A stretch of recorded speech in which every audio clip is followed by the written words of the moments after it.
announce me. That's fine. All right, the court is calling the case of Carson Hunter Baumgarten. This is the city of Kentwood versus Carson Baumgarten. Case number 21-502850T. Sir, you are here for arraignment. All right, the court is calling the case. Arraignment is your opportunity to hear the charges being brought against you and your rights as they relate to the charge. The city of Kentwood alleges that on or around May 3rd of this year in the city of Kentwood, county of Kent, you committed the offense of retail fraud third degree, that is merchandise valued at $200 or less. It is a misdemeanor offense, sir. It is punishable by up to 93 days in jail, a fine of up to $500 plus court cost. Do you understand the charge and the maximum penalties? Mr. Baumgarten, you'll need to unmute before you speak to me. Sorry, I do. Did you have an opportunity to speak with Mr. Overholzer regarding your rights? I did.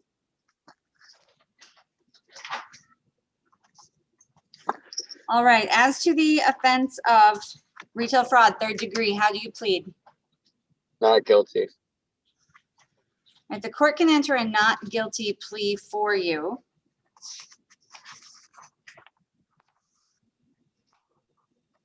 Set you up with an appointment to come back and meet with the city attorney. Is your address 61 Manzana Court Northwest 2C? Yes. All right, that's where we will send your notice with the instructions on how to come back and meet with the city attorney. I am Okay. going to set conditions of your pretrial release.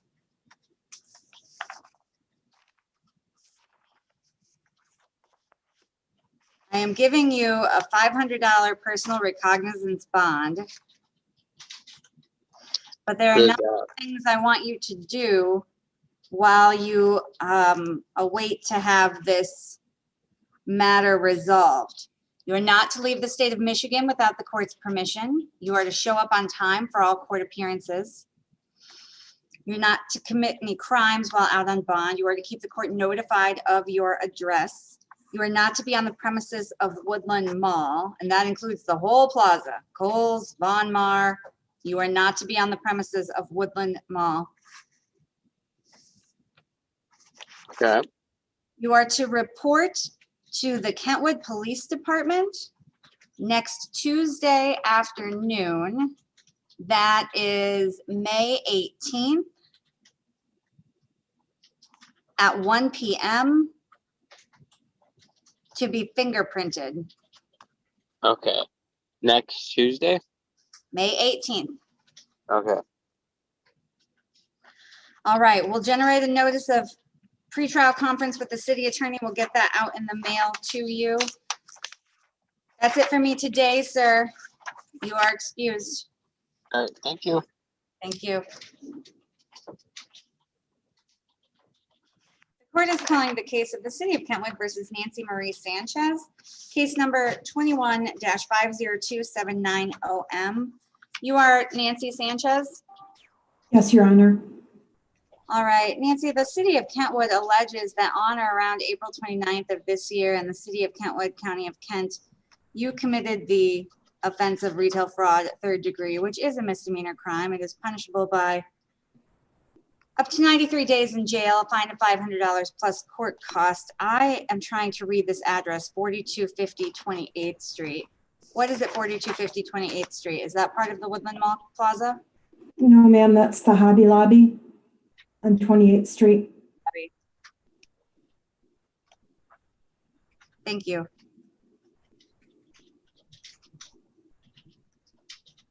All right, ma'am, do you understand the charge and the maximum potential criminal penalties?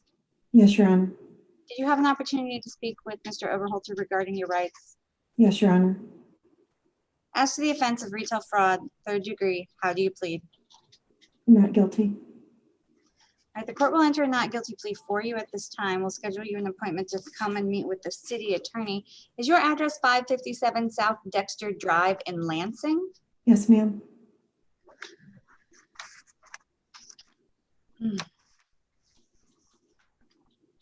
All right, that is the address where we will send notice for you to appear. Do you have a good phone number, ma'am? Yes. Your Honor, it's 517-974-8130.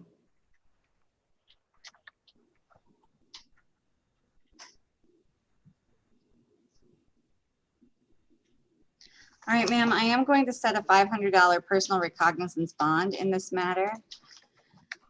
While this case is waiting to be resolved, you may not leave the state of Michigan without the court's permission. You may not commit any crimes while on bond. You must keep us notified of your address, and you must show up on time for all court appearances. You may not be on the premises of any Hobby Lobby. And ma'am, you are to report here next Tuesday afternoon, May 18th, to be fingerprinted. So that's the Kentwood Police Department at 4740 Walma at 1 p.m. on May 18th.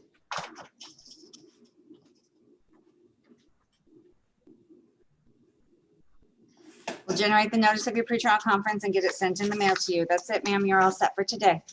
Do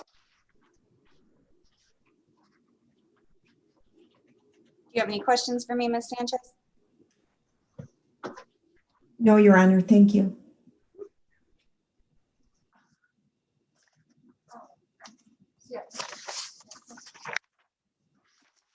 All right, the court is calling the case of the city versus Ariel Alexandra Bing, case number 21-50239OT. Miss Bing, do you have a video camera that you can turn on? I don't. The screen is broken.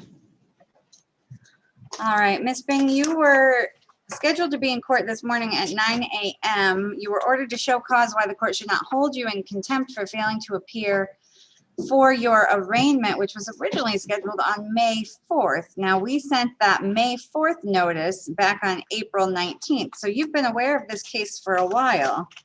Yes, I knew about the May 4th, and I don't even have a phone that's working. When I got in contact with my mom over Messenger, I asked if she could call in for me. She said that she did. I literally have no working phones, like no anything.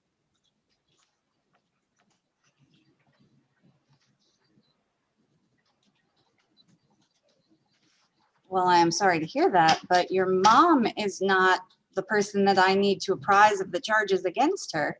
I don't know if she called in or not, but certainly, ma'am, it would have been your responsibility. And I know that, but me and my daughters are also quarantining.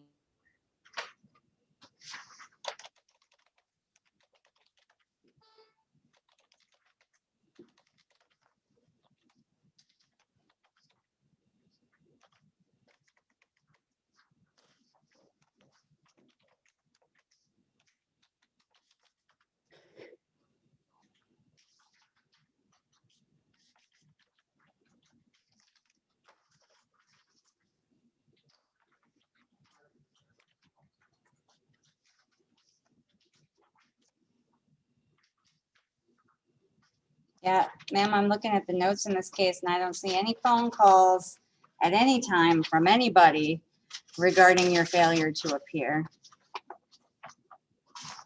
You're here now, so you have at least this working device. I can recall the bench warrant and withhold any ruling of contempt. Whether I reopen that matter depends on whether or not you show up for the rest of your hearings. Ma'am, the city of Kentwood alleges that on or around April 17th of this year in the city of Kentwood, County of Kent, you committed the offense of operating a vehicle while your driver's license was suspended, revoked, or denied. That is a misdemeanor. It's punishable by up to 93 days in jail, a fine of $500, plus court costs and collateral consequences such as Secretary of State penalties and immigration consequences if you are not a citizen.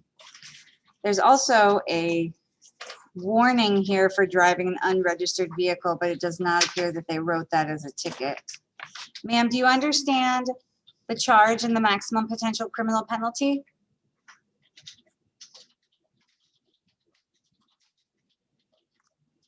She's gone. When did she drop off? Jennifer, did you notice when she dropped off? I did not, I'm sorry. Well,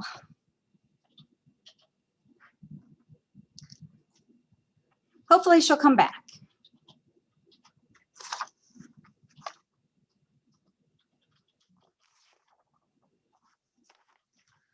For the record, I will recall Miss Bing's warrant. We'll have her set for arraignment.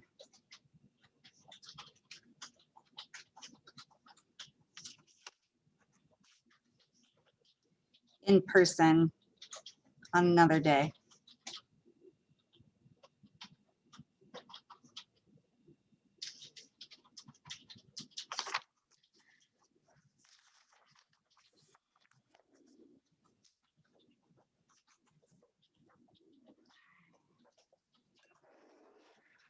Mr. Bizimana, did you speak with Mr. Oberholzer? Okay.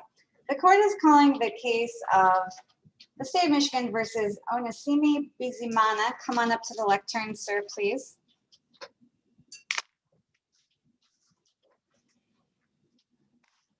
Sir, there's a warrant here, which I recognize you know about. You failed to appear on April 13th.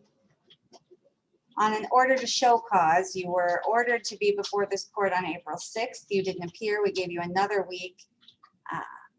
You didn't appear. Then by accident, we sent you a hearing date for even a little bit later, and you didn't appear. And so why is this the first time I'm meeting you? The reason why I didn't appear for any of those 4 days or any of the argument is because they sent the ad to know the wrong address where I used to live. And the guy that where I used to live there never gave me the mail. So and then I went over there to his house because he's my cousin. The apartment is under my name. So I went over there. And then he was like, dude, there's a nails for you. And I'm looking at the nails, I'm like, bro, this is like this is past due. This at court anything. And he's like, sorry. So where do you live, if not on Wimbledon Drive? No, I live at Worcester, apartment 10. Why don't you give me that address? We'll get your mail going there. 1140 Woodfield East Drive, apartment 10, Michigan. Hold on, Woodfield Drive East, apartment what? 10? Yeah. Michigan. Mhm. 49508. I called yesterday to get the address. Okay. Well, we'll make sure we get it updated, and you are here now. Yeah, that's when I came in here. I'm like, okay, I gotta go over there. Well, right. So facing something head on is usually the best way to do it rather than continue to let it hang over your head. So, sir, I will withhold any ruling of contempt today. The state of Michigan alleges that on or around March 25th of this year in the city of Kentwood, County of Kent, you committed the offense of operating a vehicle while your driver's license was suspended, revoked, or denied. That is a misdemeanor. It is punishable by up to 93 days in jail, fine of up to $500, court cost and collateral consequences, including Secretary of State penalties and immigration consequences if you are not a citizen. There are 2 civil infractions here as well, violation of basic speed law and no proof of insurance, both of which are punishable by fines. Do you understand the charges and the maximum penalties? Did you have an opportunity to speak with Mr. Oberholzer regarding your rights? Yes, I did. As to the offense of operating with your driver's license suspended, revoked, or denied, how do you plead? I did. The court will enter a not guilty plea for you on that. Will say, well, sir, you need to understand that because of your failure to appear and the delay in these proceedings, the civil infractions have gone into default.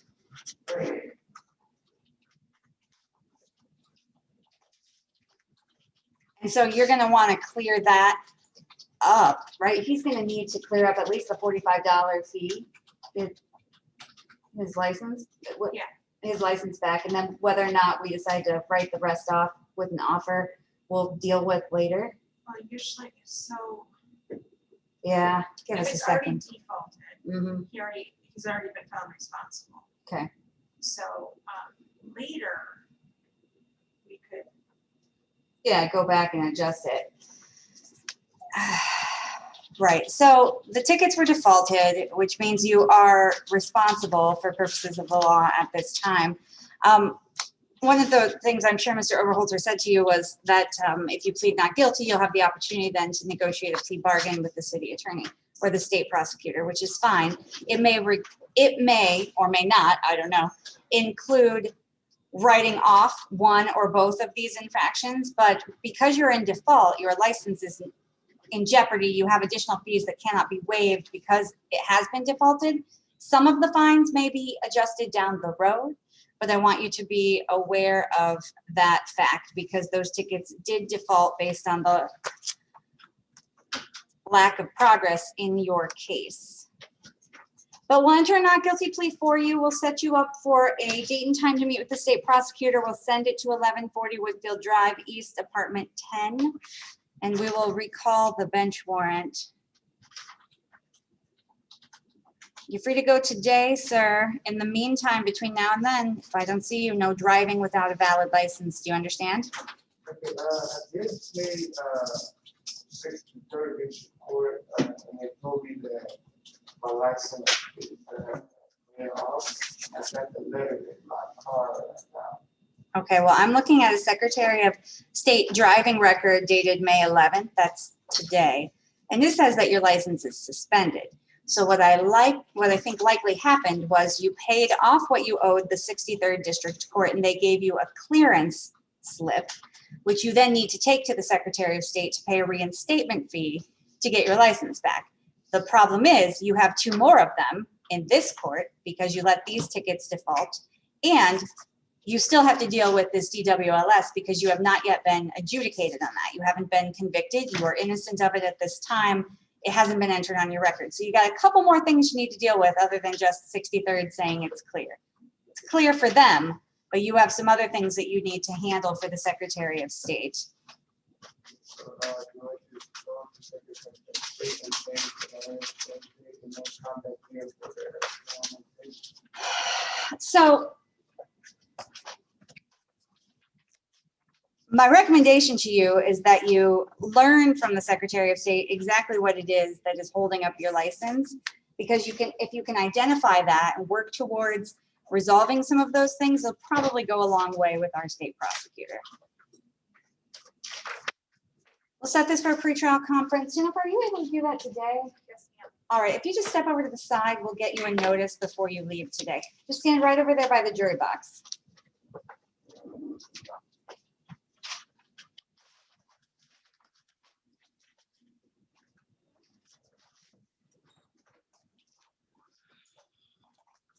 All right, Goodness, goodness. I know, I see her. I have to take her back.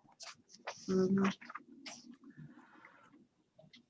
Well, Your Honor, I just wanted to touch base with the court briefly. I see Mr. Nash is logged in, and then I think that I'm hopeful that's Mr. Lewis down there as well.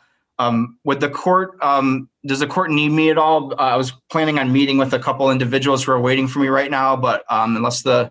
No, I think do you represent Mr. Nash? I do, Your Honor. Yes, I do.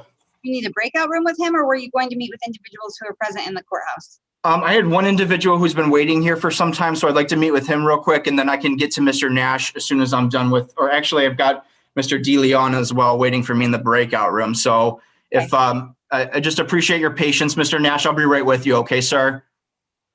No problem, Mr. Oberholzer. I will wait, and when Mr. DeLeon comes back, I'll put Mr. Nash in your breakout room. But go ahead and deal with who you need to deal with, who is person first. Great. Thank you so much, Your Honor.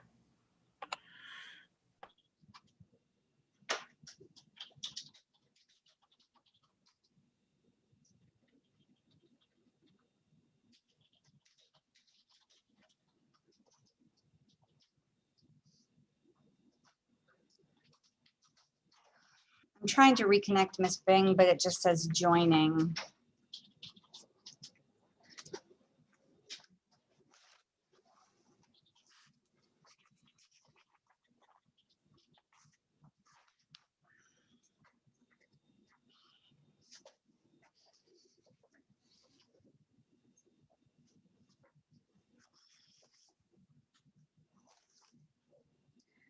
Are you Lillian Smith? All right, give me just a moment. Not yet. Miss Bing, are you there? Can you hear me? Yes, ma'am.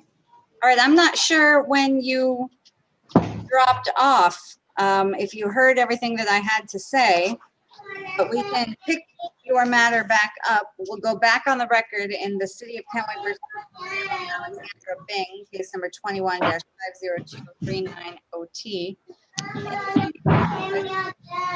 Yes. Says that on or around April 17th of this year in the City of Kentwood, County of Kent, you committed the offense of driving a vehicle while your driver's license was suspended, revoked, or denied. That is a misdemeanor. It's punishable by up to 93 days in jail, a fine of $500 plus court costs, collateral consequences such as Secretary of State penalties, and immigration consequences if you are not a citizen. Do you understand the charge and the maximum penalties? Yes, Your Honor. You have an opportunity to speak with Mr. Overholter regarding your rights. Yes. As to the offense of driving with your license suspended, revoked, or denied, how do you plead? Not guilty. All right, the court can enter a not guilty plea for you today. We'll set you up with an appointment to come back and meet with the city attorney. Is your address 47 Southview Street Southwest? Yep, Grand Rapids, Michigan, 49507. All right, that is where we will send the notice with the instructions on how to meet with the city attorney. And as I said previously, I'll withhold any ruling of contempt. We will not enter this warrant that I authorized this morning. And we will see you back here for a pretrial conference to get this matter resolved. In the meantime, no driving, ma'am. Yes, Your Honor. Thank you so much. You.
Thank you, ma'am. This is the case of the City of Kentwood versus Jas Bahadur Rai, case number 21-50273OM.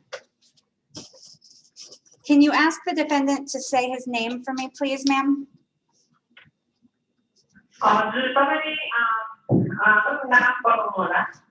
मेरो नाम बताउनुहोस्। So I can tell you my name. Yes.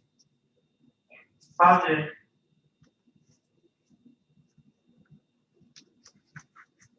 You are Jas Bahadur Rai? तपाईँ पप्पाको राई हो? हजुर। Yes. All right, you're being brought to court on a criminal charge. तपाईँलाई यहाँनिर अपराध दोषी भएको कारणले गर्दाखेरि तपाईँलाई अदालतमा ल्याइएको छ। हजुर।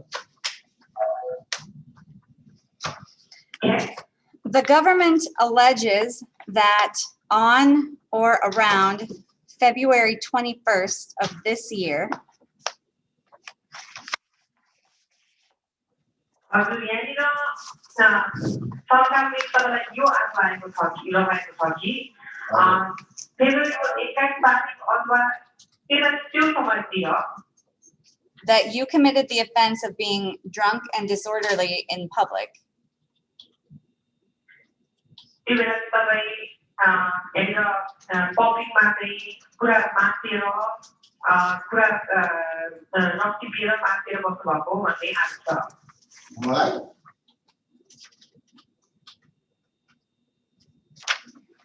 That is a misdemeanor. Well, that is what they say. हजुर उनीहरूले त्यसै बताएका छन्।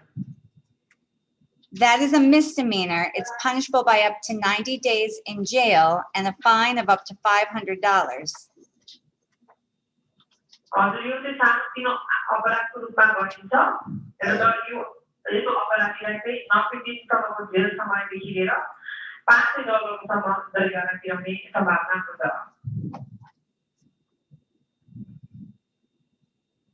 Do you understand that that is what you are being charged with?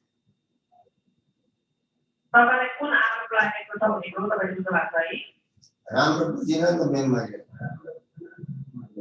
I didn't understand the very good. You didn't understand what he said, or he doesn't understand me? हजुर तपाईँलाई के आरोप लागेको छ त्यो बुझ्न नभएको हो कि जस आपले बोल्नु भएको कुरा नबुझ्नु भएको? हजुर त्यही कुरा त मैले बुझेँ। Yeah, I didn't understand that part. Okay.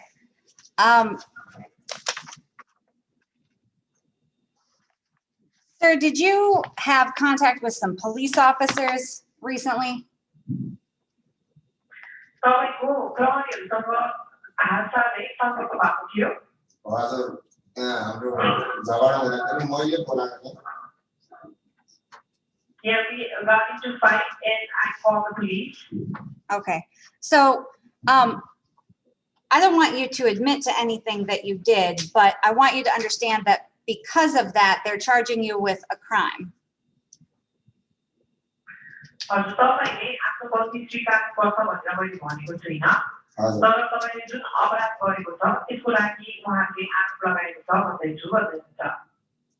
आरोप चाहिँ कस्तो लगाएको छ? What is what are they saying? Well, they're saying that you were drunk and disorderly in public, which can result in up to 90 days in jail if you are convicted. उनीहरूले तपाईँलाई यो आरोप लगाएको छ कि तपाईँले चाहिँ पब्लिकमा चाहिँ पुरा मातेर पिएर बस्नुभएको थियो र त्यो आरोप जुन आरोप लागेको छ त्यसमा तपाईँले जरिवाना बाँचेर तिर्नुपर्ने सम्भावना हुन्छ भने 90 दिनसम्म जेल बिताउन पर्ने सम्भावना हुन्छ। मैले चाहिँ त्यो दिन नियममा त खाएर त्यसरी पिएर बसेको नि त खाने पिने चाहिँ मसँग झगडा गरेको नि त। No, I wasn't the one who was drinking that day. Okay, well, I'm gonna stop you, Madam Interpreter. Madam Interpreter, I really don't want to hear what he has to say because it could be used against him later. I just need to know if he understands that he is being charged with a crime and that it is punishable by jail. हजुर अहिले तपाईले के तपाईले दिएको कुरा बताउँदै हुनुहुन्छ मलाई अहिले सुन्नु छैन तपाईले भनेको कुराहरु चाहिँ तपाईको विपरीत प्रयोग हुन सक्ने सम्भावना हुन्छ तपाईलाई आज के आज कुरा लागेको छ त्यो मात्र बताउन चाहन्थे कि तपाईले लागेको आज भन्नु विषयमा तपाईले बुझ्नु भएको छ मैले त्यति बुझेन No, I don't understand. Okay, so the police say that what you did was a crime. You are innocent, but we're going to get you an attorney to sort it all out.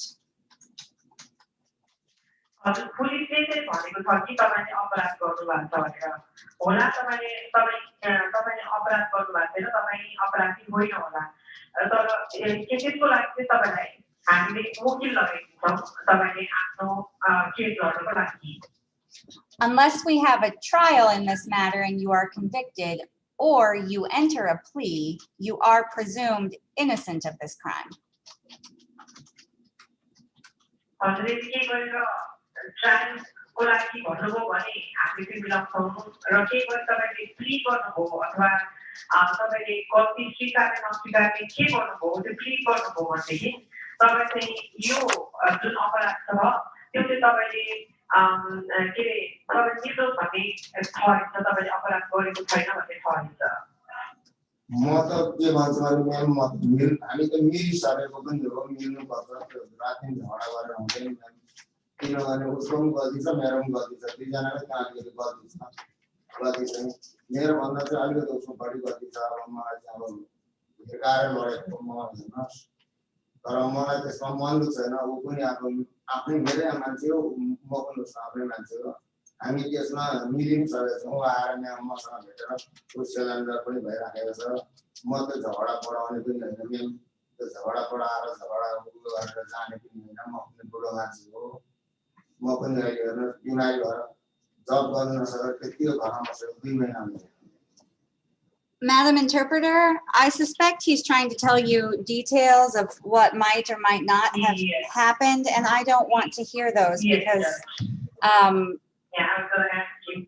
Right. So if you could just tell him that I want him to speak to an attorney, and so I'm going to appoint one for him at public expense.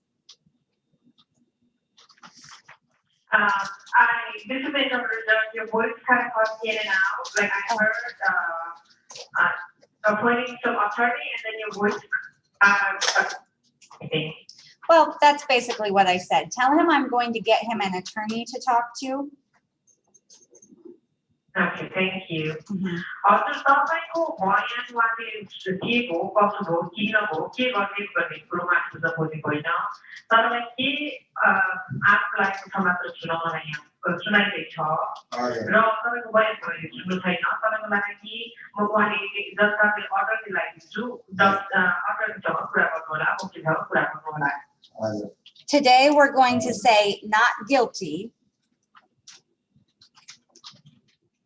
And we'll give you another date and time so that you and your attorney can talk to the city attorney.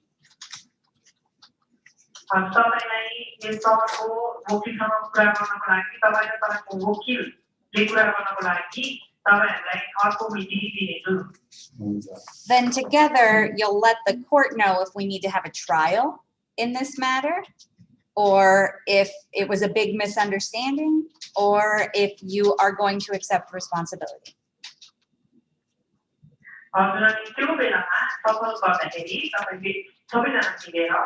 यो केसमा track गर्न चाहनुहुन्छ कि यसमा कुरा बुझाउन नभएको भनेर तपाईले दर्शाउन चाहनुहुन्छ कि अथवा तपाईले आफ्नो गल्ती स्वीकार गर्नुहुन्छ म स्वीकार गर्दछु भन्नुहुन्छ कि के भन्नुहुन्छ त्यो बेलामा भन्नुहोस् आएको भन्ने Okay. All right, sir, what is your relationship to Kishore Rai? तपाईँले किशोर राई सम्बन्धी के छ हाम्रो चाहिँ आफ्नै मान्छे हो मेरो चाहिँ एक सानोले मेरो भतिजो एक सानोले भानिस पनि पर्छ He is my relative. He is my nephew. Do you live at the same address? तपाईँले एउटै ठेगानामा बस्नुहुन्छ हामी ओल्लो मागामा रोड छ ओल्लो घर पल्लो घर We live across each other. But not in the same house. तर एउटै घरमा बस्नुहुन्न hello Excuse me? I just want to confirm, you don't live in the same house? You live across the street from each other? तपाईँ दुवैजना एउटै घरमा बस्नुहुन्न ओल्लो र पल्लो बस्नुहुन्छ सही हो हजुर हजुर हाम्रो आफ्नो आफ्नै घर छ छुट्टै छुट्टै घर छ Yeah, we live in separate house, yes. Okay. And is your address 1756 Steam Engine Southeast? तपाईँको ठेगाना 1756 टी इन्जिन साउथ इस्ट हो हजुर हजुर Yes. All right, sir, I am going to set a $500 personal recognizance bond in this matter. You don't have to give me any money today, but you do have to follow my instructions. हजुर आज तपाईँलाई चाहिँ यहाँनिर बन्डको लागि $500 पनि चुकाउनु परेको छु तपाईँले आज नै त्यो सबै पैसा तिर्नुपर्ने जरुरी छैन तर तपाईँले मेरो मैले दिएको निर्देशन पुरा गर्नुपर्ने हुन्छ फलो गर्नुपर्ने हुन्छ You must show up on time for your court dates. तपाईँलाई जुन कोर्टमा अथवा अदालतमा हाजिर हुने मितिहरू दिएको हुन्छ त्यसमा तपाईँ हाजिर हुनुहुन्छ हुन्छ You may not leave the state of Michigan without the court's permission. अदालतको अनुमति बिना तपाईँले मिशिगनको राज्य छोडेर बाहिर जान सक्नुहुन्न हजुर okay You may not commit any crimes while out on bond. तपाईँ यहाँ बन्डमा छुटेर बस्नुहुन्थ्यो तपाईँले अरू कुनै अपराधिक गतिविधिहरू गर्न पाउनुहुन्न You must keep the court notified of your address. तपाईँको ठेगानाहरूको विषयमा तपाईँले अदालतलाई जानकारी दिइरहनु पर्ने हुन्छ You may not have any contact with Kishore Rai.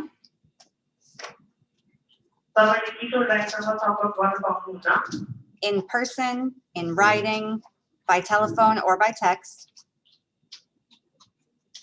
हजुर आफूले अगाडि नै भेटेर होस् कि फोनमा कुरा गरेर होस् कि चिठी लेखेर होस् कि टेक्स्ट गरेर होस् कि कुनै पनि आधारमा तपाईँले सम्पर्क गर्न पाउनुहुन्न Or through a third person. अथवा कुनै तेस्रो व्यक्तिबाट पनि उहाँलाई सम्पर्क गर्न पाउनुहुन्न okay You are not to be on the premises of NB Market. हजुर एनबी मार्केटको छेउछाउमा तपाईँ जान पाउनुहुन्न And you are not to consume or possess any alcohol. तपाईँले जानपछि भोकेर अथवा पिएर हिँड्न पाउनुहुन्न I'm going to have you step over to the side here, and my clerk will give you a notice of when you need to come back, as well as information on how to contact your attorney. हजुर यहाँनिर छेउमा उभिनुसम्म मेरो कर्मचारीले तपाईँलाई तपाईँको आधारमा फर्केर आउनुपर्ने हुन्छ भन्नेको जानकारी दिनुहुनेछ र साथसाथै वकिललाई कसरी सम्पर्क गर्ने भन्नेको तपाईँलाई जानकारी पनि दिनुहुनेछ Do you have any questions for me about what you do next? अब अर्को त्यसपछि के गर्नुपर्छ भन्ने विषयलाई लिएर मसँग के प्रश्न सोध्नु छ अर्को दिन भन्नुभयो You said next day. There will be another day, a date. We'll give you the date before you leave when you step over to the side. तपाईँ साइडमा उभिनुहोस् छेउतिर उभिनुहोस् तपाईँ त्यहाँ छेउतिर उभिसकेपछि हाम्रो कर्मचारीले अर्को दिन कुन दिन तपाईँ कुन मितिमा फेरि तपाईँ अदालतमा आउने त्यो मिति तपाईँलाई दिनुहुनेछ Do you have any other questions? Okay. All right, ma'am, I need you to stay on the line, please, because I actually have Kishore Rai in the courtroom as well. The court is calling the case of the City of Kentwood versus Kishore Hang Rai, case number 21-502720M. Sir, can you come up to the lectern, please? Sir, do you speak any English? But I need to interpret. Okay, well, that's why we have the interpreter. All right, sir, the City of Kentwood says that on or around February 21st in the City of Kentwood, you committed the offense of being drunk and disorderly. City of Sterkenburg फेब्रुअरीको 21 Tariq अथवा त्यसको त्यो दिन अथवा त्यसको बराबर दिन त्यतैतिर त्यही समयतिर तपाईँले यहाँनिर हेलो Yes, we're here. तपाईँले चाहिँ त्यहाँनिर बाहिर बसेर जागरुक सेवन गरेर बाँचेर बस्नुभएको पब्लिकमा भन्ने आरोप लगाएको छ।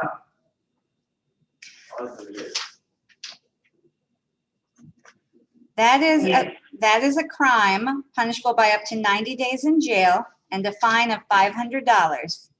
If you are not a citizen, there may be immigration consequences.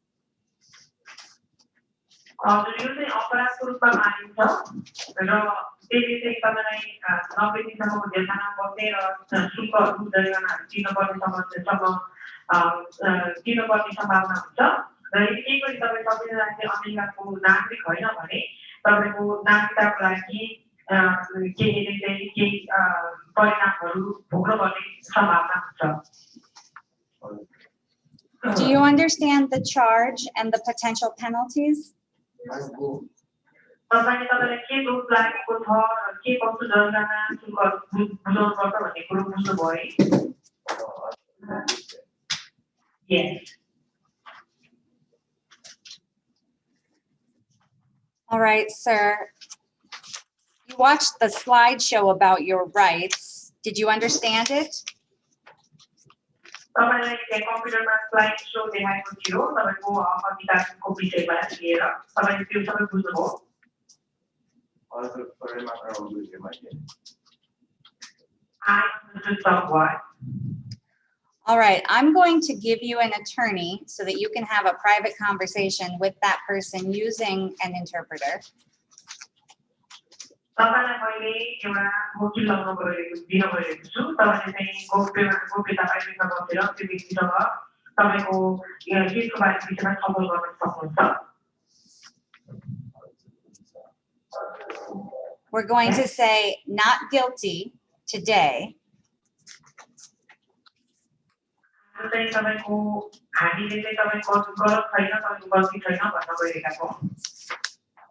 And you'll come back on another day with your attorney to meet with the prosecutor.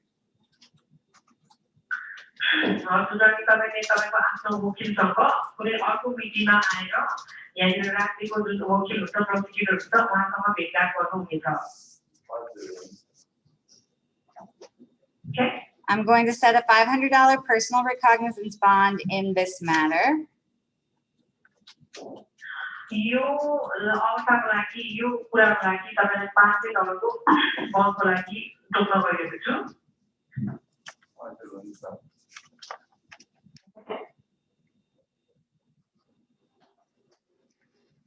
You don't owe any money today, but you have to follow my instructions. आज तपाईले मलाई पैसा त्यसो केही बुझाउनु जरुरी छैन, तर तपाईले मैले दिएको निर्देशनहरू फलो गर्नुपर्नेछ, पूरा गर्नुपर्ने हुन्छ। You are to show up on time for your court appearances. तपाईलाई अदालतमा हाजिर हुनु भनेको मितिहरू जुन दिएको हुन्छ त्यसमा तपाई उपस्थित हुनुपर्छ, हाजिर हुनुपर्छ। You are to keep the court notified of your address. तपाईको ठेगानाहरु के बदल भएको खण्डमा तपाईले अदालतलाई सूचना दिनुपर्छ। Do you live at 1820 Sutherland Drive, Southeast? तपाईँ 1820 Sutherland Drive, Southeast मा बस्नुहुन्छ हो? Yes. That is where we will send any correspondence from the court. हजुर त्यो ठेगानामा कोर्टबाट अदालतबाट केही कागजपत्र पठाउनु पर्ने छ भने त्यही ठेगानामा हामी पठाउँछौँ। You may not leave the state of Michigan without the court's permission. अदालतको अनुमति बिना तपाईँ मिशिगन राज्यबाट बाहिर जान पाउनुहुन्न। हुन्छ तर म काममा जानुपर्ने हुन्छ कोही बेला अब इन्डियाना है इन्डियाना भनेको अब यहाँबाट 3 घन्टाको बाटो जस्तो लाग्छ र म काम हर्बक्समा गर्छु है। That's fine, but I have to travel to Indiana for work. I work for Harvard, and Indiana is like 3 hours drive from here. Tell me again where you work. कहाँ कहाँ पर्छ त फेरि बताउनु। हजुर इन्डियाना हो है अब मेक्सिकनदेखि बाहिरै पर्छ इन्डियाना अनि त्यही भएर कोही कोही बेला हो त्यो चाहिँ। Indiana is going to be out of Michigan, but I don't have to go there often, but just occasionally. I know where Indiana is. I was born there. I want to know what the name of your company is. हजुर इन्डियामा कहाँ छ मलाई थाहा छ म त्यही जन्मेको हो तपाईँ कुन कम्पनीमा काम गर्नुहुन्छ त्यो सोधेको। हजुर म आयोनियाको हर्बक्स poultry फार्ममा। Ionia Harvard is a poultry farm. Oh, it's a poultry farm. Yes. Okay. All right, I will grant permission to travel to and from Indiana for work purposes only. त्यसै हो भने हामी मिशिगनबाट इन्डियाबाट मिशिगनसम्म खाली कामको लागि मात्र तपाईलाई भ्रमण गर्नको लागि अनुमति दिदैछु। Okay. You may have no contact with Joss Fry in person, in writing, by telephone, or by text. तपाईले जबसँग कुनै पनि हातमा सम्पर्क गर्न पाउनुहुन्न अगाडि भेटेर होस् कि फोनबाट होस् कि टेक्स्टबाट होस् कि लेखेर होस् कुनै पनि आधारमा तपाईले उहाँसँग सम्पर्क गर्न पाउनुहुन्न। Or by a third person. अथवा कुनै तेस्रो व्यक्तिको मार्फतबाट उहाँसँग सम्पर्क गर्न पाउनुहुन्न। Did the two of you come here together today? तपाईहरु दुवैजना सँगै आउनुभएको हो आज यहाँ आउँदा मलाई दाइले लिनु भएको हो। I came with my brother. But that's not Joss Fry, correct? तर जबसँग आउनुभएको नि सबै एउटै गाडीमा? No. Okay, so you came separately to court today. तपाईँ जबसँग नभएर उहाँ तपाईँ छुट्टा छुट्टै आउनुभएको हो अदालतमा? Yes. Okay. You are not to possess or purchase any firearms, ammunition, or dangerous weapons. तपाईले कुनै किसिमको हात हतियार त्यस्तो कुनै किसिमको त्यस्तो तपाईले बोक्नु अथवा किनेको अवस्था हुनुहुन्न। You are not to be on the premises of NB Market. NB मार्केटको परिसरमा तपाईँ जान पाउनुहुन्न। And you are not to consume or possess any alcohol, marijuana, or drugs. तपाईले कुनै किसिमको ड्रग्स म्यारिजुआना तैलाक पदार्थहरू बोकेको खाएको अवस्था हुनुहुन्न। Do you have a good phone number, sir? तपाईको तपाईँ सम्पर्क गर्नलाई फोन नम्बर छ होला? मेरो नम्बर छ त। Yes, I do have a number. Can you give it to me, please? मलाई दिन सक्नुहुन्छ? हजुर दिन सक्छु। Yes, I can. Go ahead. Oh, the record should reflect he's trying to write it down. Jennifer, will you give him a piece of paper?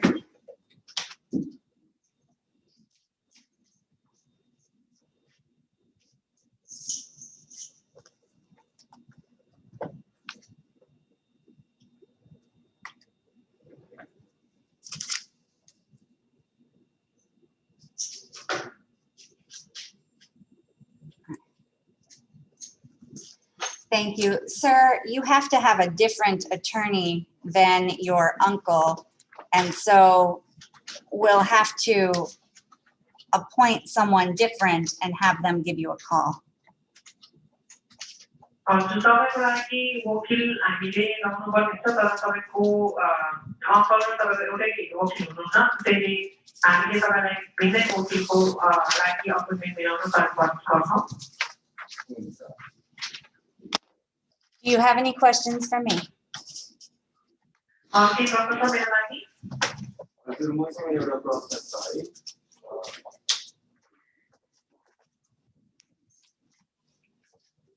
I would like to ask you one question. Yes? मसँग एउटा meeting जुम एप्समा थियो है 3 बजेको थियो त्यो त अब यहाँनिर छ अहिलेसम्म अनि छुट्यो है के गर्नुपर्ने अब So I have a Zoom meeting at 3 o'clock today, but till now I'm here. So what should I do for that? Well, you were supposed to appear on Zoom, but you came in person. And so that's fine. You don't have to come on by Zoom because you were here. तपाईँले कि त जुमबाट उपस्थित हुनुपर्ने थियो आजको लागि कि आज यहीँ आएर उपस्थित हुनुपर्ने थियो तपाईँले यहीँ उपस्थित भइसक्नु भएको छ त्यसैले जुमको केही छैन भन्नुहुन्छ। We offer Zoom for people to feel more safe in light of the COVID pandemic. हजुर हामीले चाहिँ जुम हामीले तपाईँलाई दिएको कारण चाहिँ यो कोभिडको जुन महामारी भइरहेको छ त्यस बेलामा चाहिँ सुरक्षित होस् भनेर घरबाट गर्न चाहेको भनेर दिएका हौँ। Especially because you need an attorney, it's probably easier if you come in person. हजुर यो केसमा चाहिँ तपाईँलाई वकिल चाहिने भएको कारणले गर्दाखेरि चाहिँ तपाईँ यही अदालत चाहिँ उपस्थित भएको राम्रो। Any other questions? अरू के प्रश्न? We are done. I'll have you step over to the side. My clerk will give you a notice. Thank you. Madam Interpreter, thank you for your services. You're welcome, Judge. Thank you for using our service. You have a great day. You as well. Thank you. Bye. Namaste. Bye. Bye. All right, Mr. Nash, looks like Mr. De Leon is back. He was meeting with Mr. Oberholzer. Mr. Oberholzer, I can place Mr. Nash into the breakout room with you now if you would like. Thank you. Perfect. Yeah. Yep, there you go.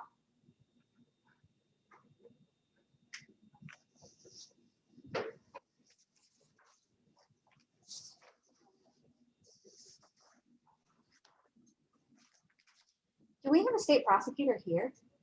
I don't think so. He's emailing me, so. Do we have a pre-trial conference sheet for Mr. De Leon? If it's Kurt's person, then they go to Kurt and And then he's responsible for running them in. Okay.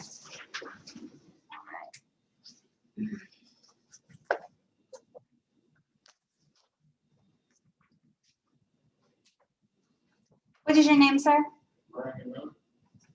Miller? Yes, ma'am. Brandon Miller. All right, you're here for sentencing.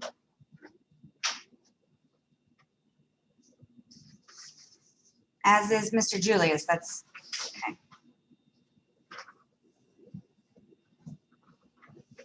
Mr. Julius, you are represented by Mr. Oberholzer. Have you spoken with him today? All right, if you want, probably the best thing is to go wait in the lobby. He is meeting with some other people, but he is present in the courthouse and he'll come out and get you. Okay?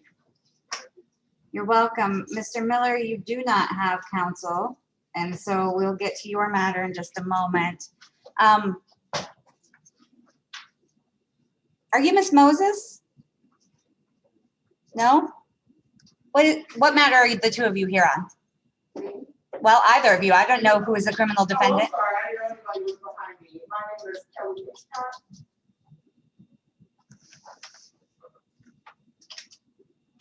All right, ma'am, you're here for arraignment. What is your name?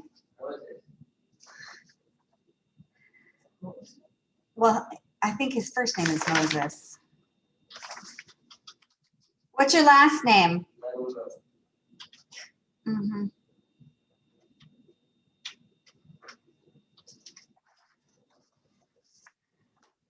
Can you come, sir? Can you come up here and see my clerk? Walk up here and see my clerk. I couldn't get his name, Jennifer.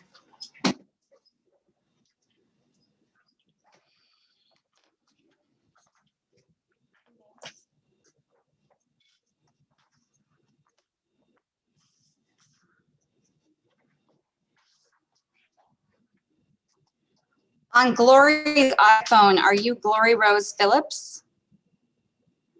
All right. Miss Phillips and Miss Hitchcock, one of you is present in the courtroom, one of you is present on Zoom. You're both here for arraignment. You both have the same rights. Ordinarily, Mr. Oberholzer would advise you of your rights prior to coming in. Did you speak with him? You spoke with Mr. Oberholzer? I'm sorry, I don't recall what his name was. Well, there was an attorney out in the hallway who advised you of your rights? Oh, no, I'm sorry. Okay, well, that's fine. He is a little tied up at the moment and he has several people waiting for him as well. So I will go ahead and do the advice of rights for you. And then if you have any questions, you are welcome to wait for him. But I want you both to listen because you both have the same rights.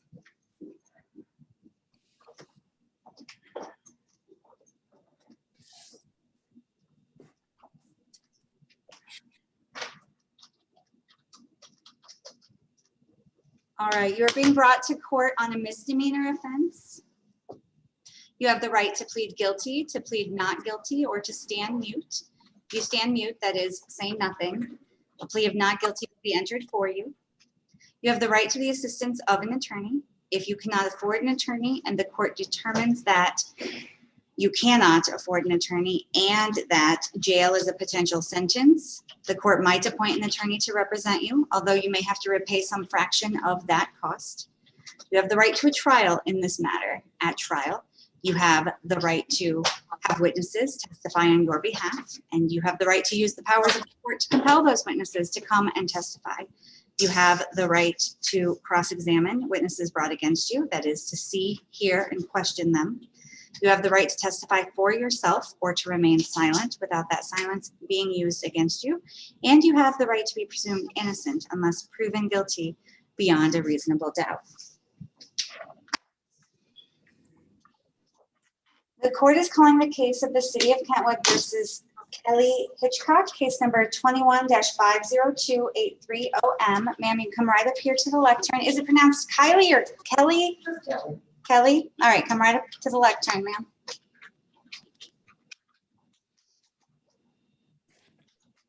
I'm fiddling with the camera because we are broadcasting live on YouTube in order to keep public access available despite the COVID-19 pandemic. All right, ma'am, the City of Kentwood alleges that on or around February 24th of this year in the City of Kentwood, County of Kent, you committed the offense of malicious mischief, that is maliciously destroying the property of someone. That is a misdemeanor punishable by 90 days in jail and up to $500 in fines plus collateral consequences. Do you understand the charge and the maximum penalties? All right, you met with probation and did a pre-arraignment interview. So I know a little bit about you. And because you haven't had the benefit of speaking with the attorney today, I am going to enter a not guilty plea for you. I'll set you up for an opportunity to come back and meet with the city prosecutor. Oh, hold on.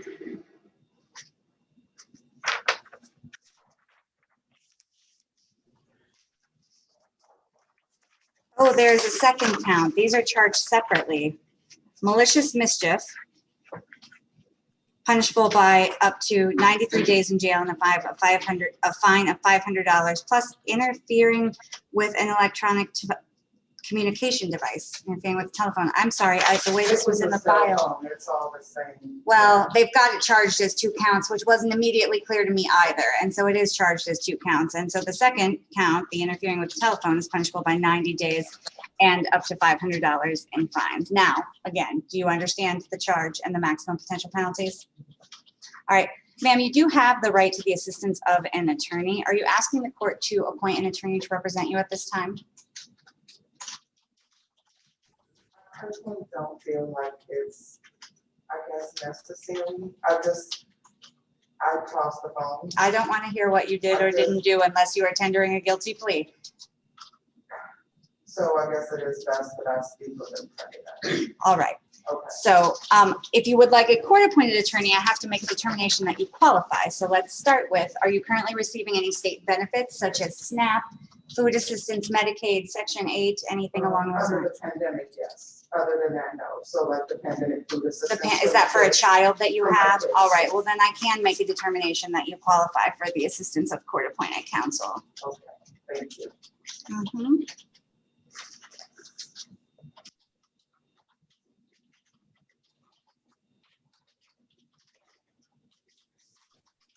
Is your address 2503 Edgewood Avenue Southeast? Yes. Mr. Oberholzer, if you are not otherwise occupied, I sent a gentleman out into the hallway who is here for sentencing. I believe his name is Mr. Julius. Oh, perfect, Your Honor. Thank you very much. Welcome.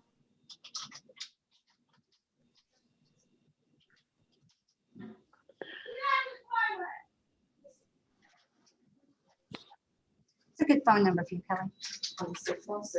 616-334-0228. All right, I will appoint the Kent County Office of the Defender to represent you.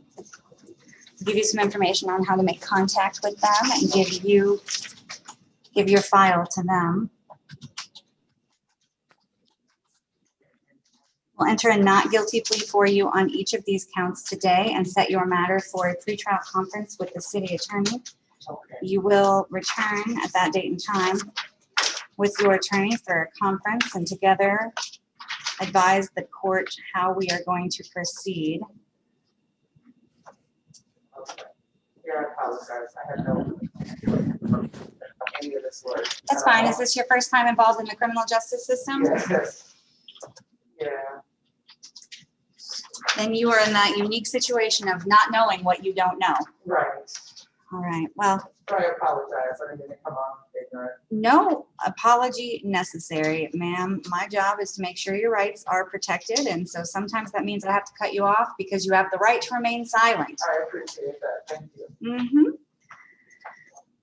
All right, ma'am, the last thing the court has to address is the matter of bail. Bail is set based on a number of different factors, including risk of flight, risk to public safety, your prior criminal record, if any, including any failures to appear,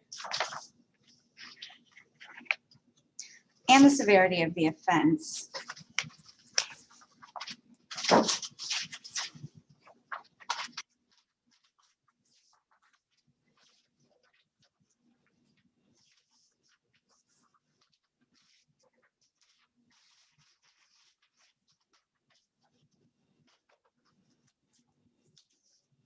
All right, ma'am, I know that you have kids because you mentioned it. How many children do you have? I'm two biological, one stepchild. And are you working? Yes. Where do you work? A company called EduStaff. We staff the sub-teachers for the school districts. They're based in Grand Rapids. How long have you been there? It'll be 6 years in June. That's all. Who is Julie Weber to you? She's my stepdaughter's mother. All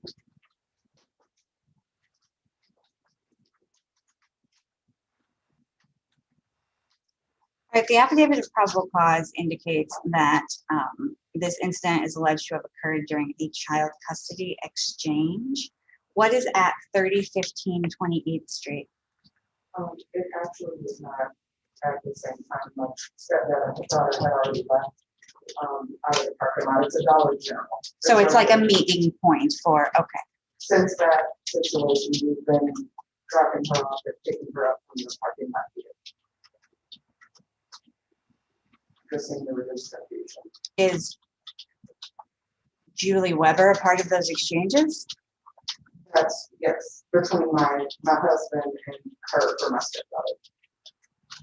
So, she is your husband's ex-wife? Correct. The reason I'm asking is I'm trying to track down and be reasonable because I understand the nuances of child custody, navigating child custody issues. But the court is going to put a no contact order in place between yourself and Ms. Weber. And so I wanted to make sure I wasn't inadvertently prohibiting you from being at a place you lived or a child of yours lived or something along those lines. But it seems to me like child custody exchanges can be of this child can be accomplished without you present at a place that is not your home or her home. Okay.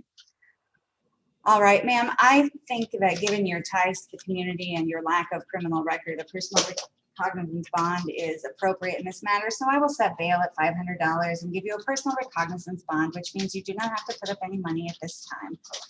You must show up on time for your court appearances. You may not leave the state of Michigan without the court's permission. You must keep us notified of your address. You may not commit any crimes while out on bond. Except through an attorney, you may have no contact with Julie Weber in person, in writing, by telephone, by text, by email, by social media, or by a third person. You are not to possess or purchase any firearms or ammunition or dangerous weapons. I'm going to have you stop at the counter and provide an email address, or you know what? I'm going to actually have you step over to the side because we'll give you your notice with your next date and time to appear today. And you can give your email address to my clerk because this is a public courtroom. I don't want you placing it on the record, but if you do that, then we can send you email notices of your court hearings. And we will see you back here for a pretrial conference. Do you have any questions for me? No, thank you. You're welcome. I appreciate your patience and your courtesy this afternoon. Okay, have a nice day.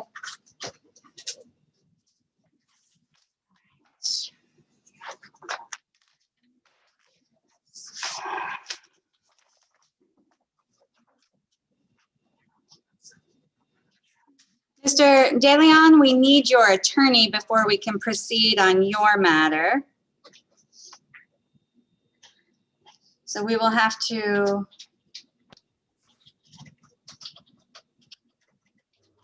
wait on that because I don't know how he intends to proceed today.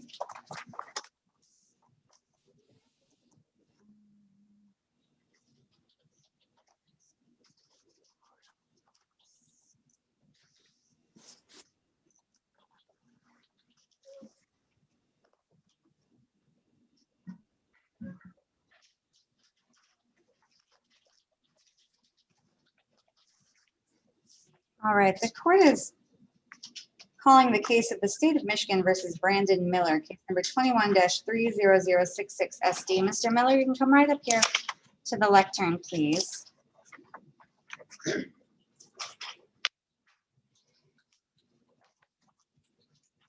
you a Brandon Miller? Yes, ma'am. All right, this matter is scheduled for sentencing this afternoon.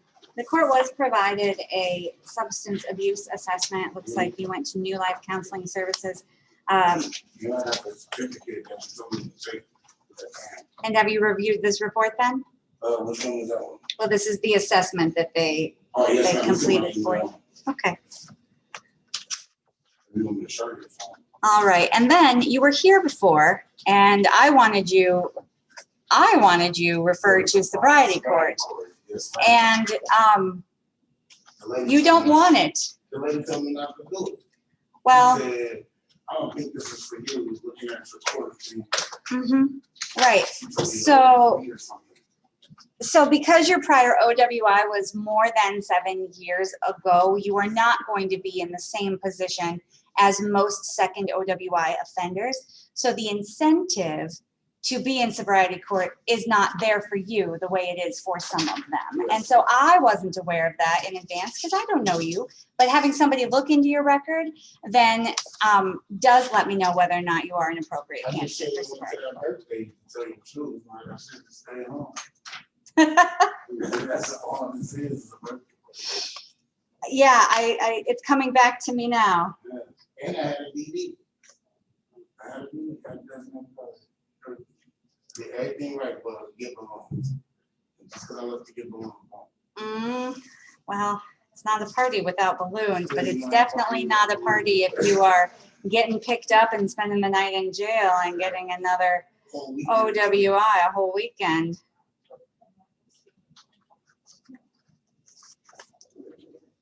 All right, sir, you waived your right to court-appointed counsel. We've been through that. We've met before. Sir, is there anything else that you would like me to consider before I impose sentence? He's gonna make no amount of time, and I hope not to go to jail. And this will never happen again, because I'm not going to no more. I do want to drink it.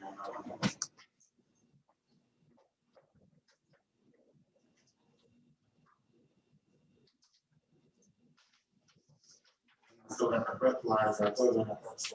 Yes, that you purchased a breathalyzer on your own. Yes, I recall that.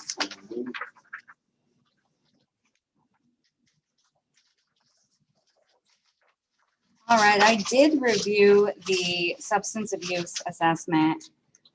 They did conduct what they call a needs evaluation.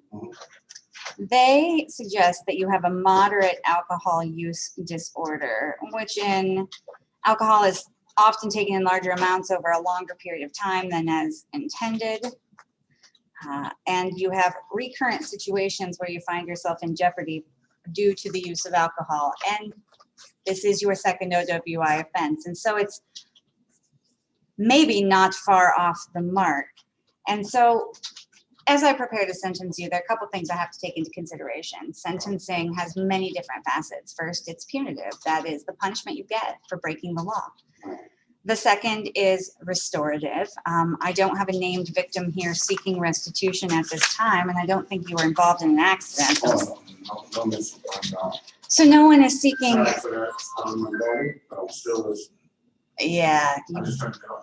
Thank you. All right. Your blood draw was a 0.271, which is. Other than that, I wouldn't never drink. Yeah, but then you made a bad decision. And so again, there you find yourself in one of those situations, which is hazardous because of driving, even though you had done what you needed to do. And so I think there are some rehabilitative goals that we can set for you, which include being more cognizant of the amount of alcohol that you drink and the decisions that you make when you are drinking. When we discuss, it's just like I can intake. I just don't be feeling nothing. And as long as I don't black out, I don't feel like throwing up. I have a stopping period, believe it or not, with that point to look like I don't. Well, so here's, sir, rehabilitation is the process of bringing someone back to normalcy. All right. Normalcy, a normal relationship with alcohol, does not include a relationship where you drink and drink and drink and feel nothing up to the point where you say, as long as I don't black out, I'm probably cool. That's not a normal relationship with alcohol. Birthday, and we just have to drinking games, cards, beer, piggies, we put more on the table. We were just doing a bunch of that. And that's why, and I kept losing that beer. And that's it. That's really what it was, beer. I kept losing. I suggest you find a different party game. Yes, ma'am. But I did keep trying, and that's all I wanted. All right. Did you do the victim impact panel and highway safety assessment? Yes, ma'am. I got the certificate. Okay. Sir, it is the sentence of this court that you serve a term of probation. I am sentencing you to 12 months of probation. The terms of your probation are as follows. You are not to violate the laws of any city, state, or federal government. You are not to leave the state without the court's permission. You are to make a truthful report monthly or more often to your probation officer as they require. You are to complete an alcohol highway safety class. You've already done it. Just provide them the certificate. You are to complete a victim impact panel. You've already done it. Provide them the certificate. You are to attend a 12-step support group as they direct and verify with your probation officer. You are not to possess or consume any alcohol, recreational marijuana, or drugs unless prescribed by a physician. You are not to misuse prescription drugs or be in the presence of anyone using illegal drugs. You will submit to alcohol and drug testing that requires a fee. You will complete or continue counseling as probation directs. You are not to purchase or possess any firearms or ammunition or dangerous weapons. Well, I didn't say that. Oh, okay. I said complete or continue counseling as they direct. See, I only have these brief periods of time with you, but they can screen you, determine what tools are going to be the most useful for you, because that is the purpose of probation. Probation isn't the punishment. The punishment is the jail that I'm going to get to. Oh, Probation is a matter of grace. You are to seek or maintain employment and verify that with your probation officer. Sir, I'm sentencing you to 40 hours of community service. I am sentencing you to 8 days in jail, credit for 3 days served, 5 days suspended. Do what you have to do on probation and you don't go back to jail. gotcha. You're not going out the side door today. Gotcha. I don't know that at all. Well, then do what you need to do. I think you've got 12 months to get a handle on your relationship with alcohol and you won't have to. Yes, ma'am. I'll do it. As to the community service, you'll get the referral from the probation department. Once you get the referral, you will have 48 hours, 2 business days, to make contact with probation or with community service to get registered. After today. After they give you the referral, right? So the reason I say that is because I don't want you getting the referral and waiting 8 months and then setting up to do your 40 hours of community service. And you will pay fines and costs, which I will total at this time.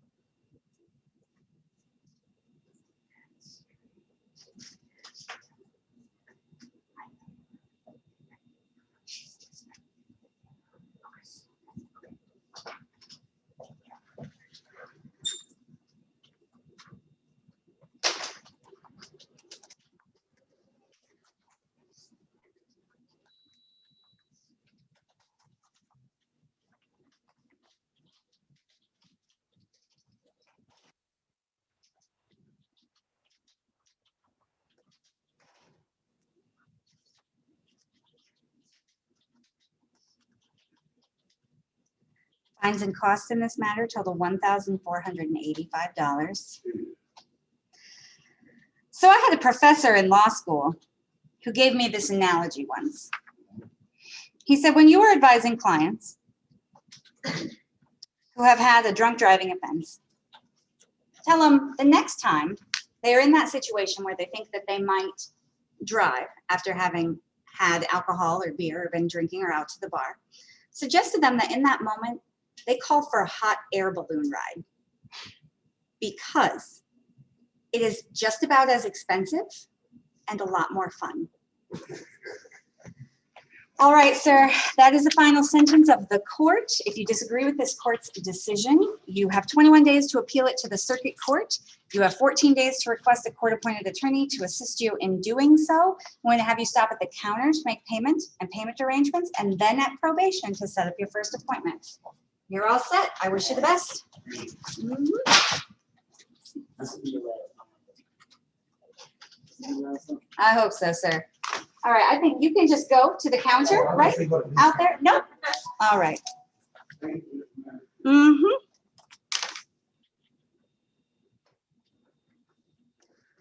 All right. Mr. Oberholzer, are you there? All right, Mr. De Leon, I'm still waiting on Mr. Oberholzer. He may be meeting with someone else at this time. The court is calling the case of the City of Kentwood versus Glory Rose Phillips, case number 20-501-810T. You are Ms. Phillips?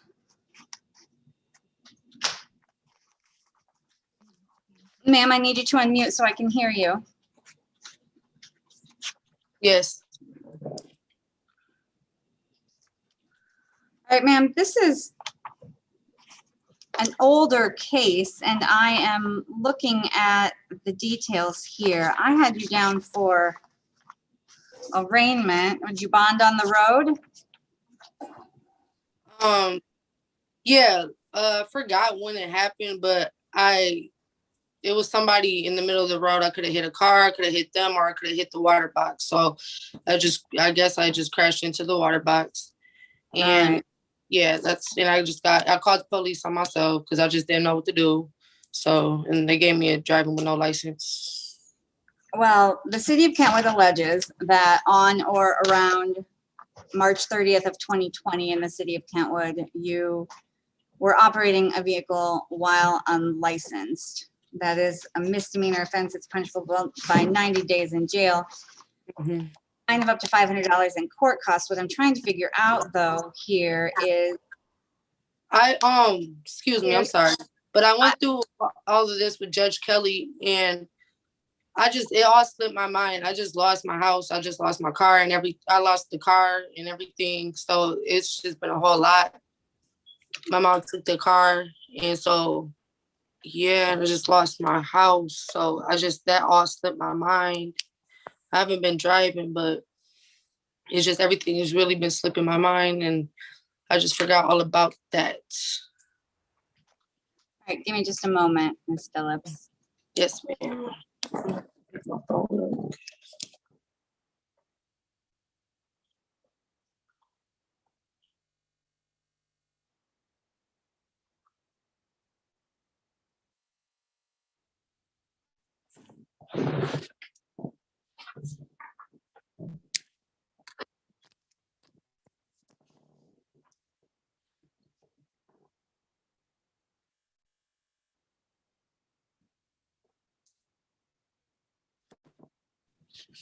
All right, ma'am, I recognize you went through all this with Judge Kelly, but I wasn't present for any of that. And so I am taking a look at your file. It looks like it was October of last year when you entered a guilty plea to this offense.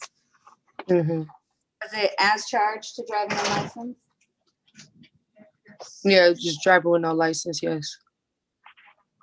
And then you were supposed to apply for a license and come back January 5th for sentencing, but you And didn't. Yeah, and I did not make that, and I forgot all about that.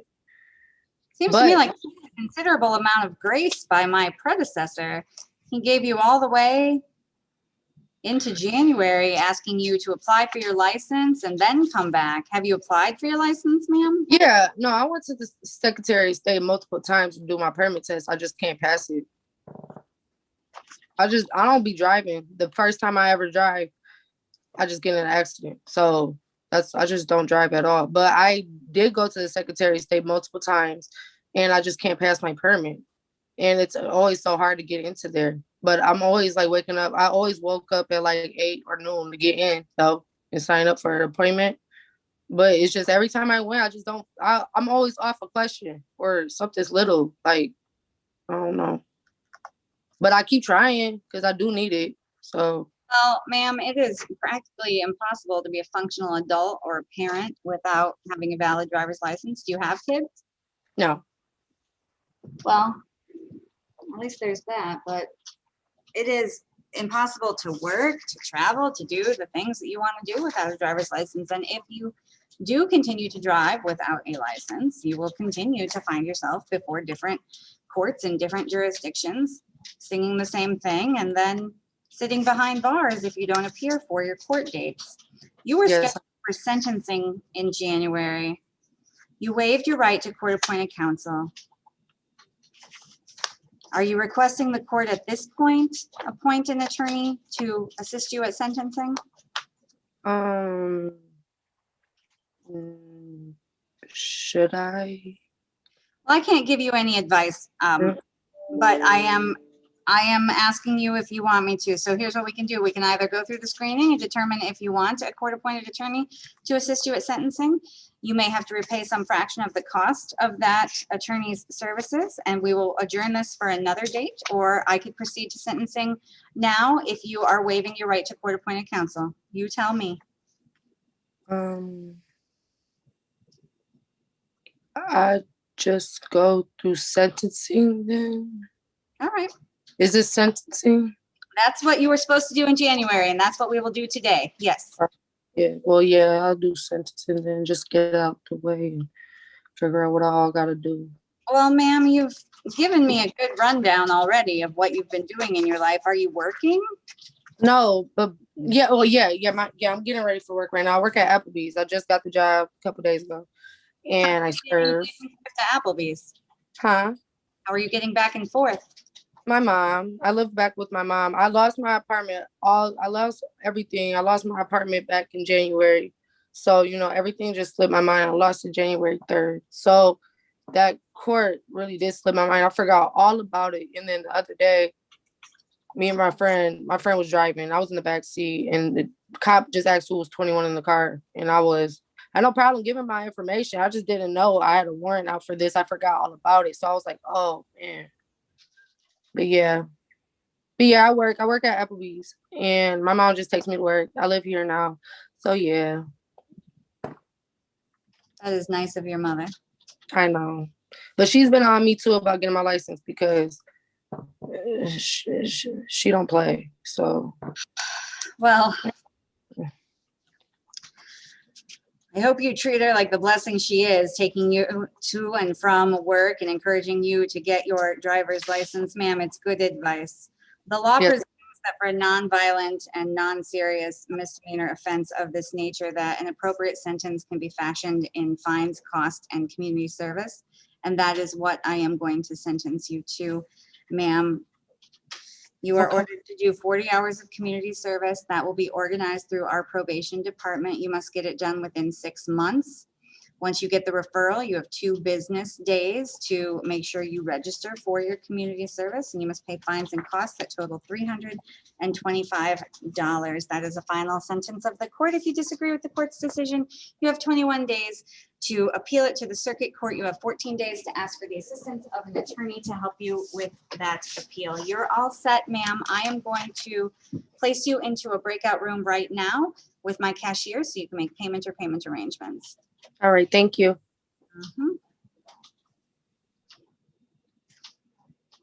Good afternoon, Mr. Lambert.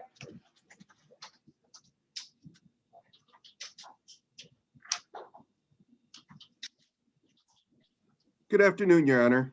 Are you here on Sterling? I am, Your Honor. All right, and is your client with you, or that is your client on Zoom? Yes. Have you met with the state prosecutor regarding this matter? I have, Your Honor. We had a pretrial. She indicated she was sending over the pretrial conference statement to you. And very well, she might have. I just haven't seen it yet. So, what? Oh, so we'll get it, Mr. Lambert, and then we'll give a call. We'll call the case. Thank you. Excellent. Thank you.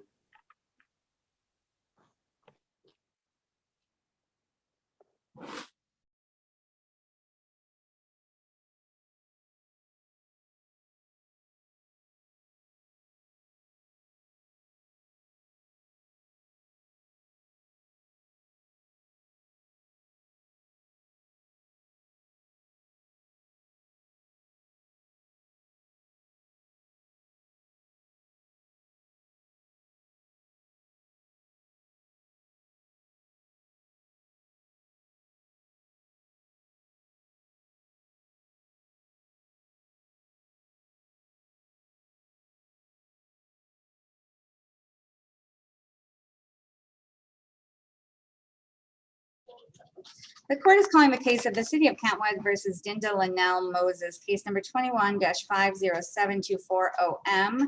You are Miss Moses? All right, you're here for arraignment this afternoon, ma'am. The City of Kentwood alleges that on or around February 25th of 2021, in the City of Kentwood, County of Kent, you committed the offense of failing to stop at a property damage accident. And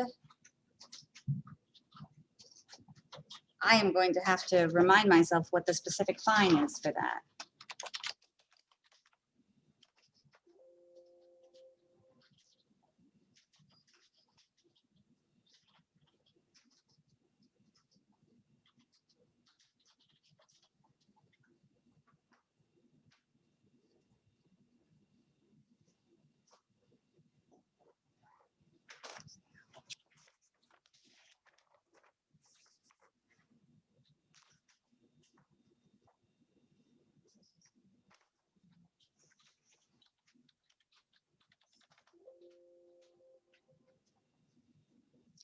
All right. That is a misdemeanor punishable by 90 days in jail and a fine of up to $100. I didn't want to tell you wrong and scare you with a higher fine. But that does carry with it collateral consequences, ma'am. Court cost, immigration consequences if you are not a citizen, potential Secretary of State penalties. Ma'am, do you understand the charge and the maximum criminal penalties? Yes. And you had an opportunity to speak with Mr. Oberholzer regarding your rights, correct? As to the offense of failing to stop at a property damage accident, how do you plead? Court will enter a not guilty plea for you. We'll schedule you with an appointment to come back and meet with the city attorney. Is your address 1164 Hausman Avenue Northeast? No, ma'am. What is your address? 1124 House Northeast. And that's Grand Rapids 49503? Yes. All right. We are going to give you the date and time of your next appearance before you leave today. I'll ask you to just step over to the side and my clerk will generate that notice. All other correspondence will be sent to your mailing address. You're all set. Thank you. Thank you. All right. The court is calling the case of the State of Michigan versus Darnell Velasquez de Leon, case number 21-30155 SD. Mr. Oberholzer appears in person on behalf of Mr. de Leon. Good afternoon, sir. I know you've been waiting for a while. Can you unmute yourself? Just so the court's aware, Your Honor, we will respectfully be requesting an interpreter, as Mr. De Leon does primarily speak Spanish, Your Honor, if that's possible. Way ahead of you. Language line solution. Please enter your 6-digit client ID.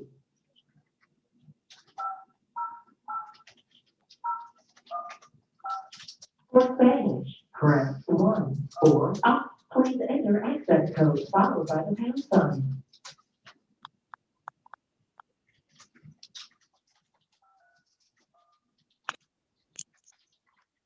Please hold for an interpreter.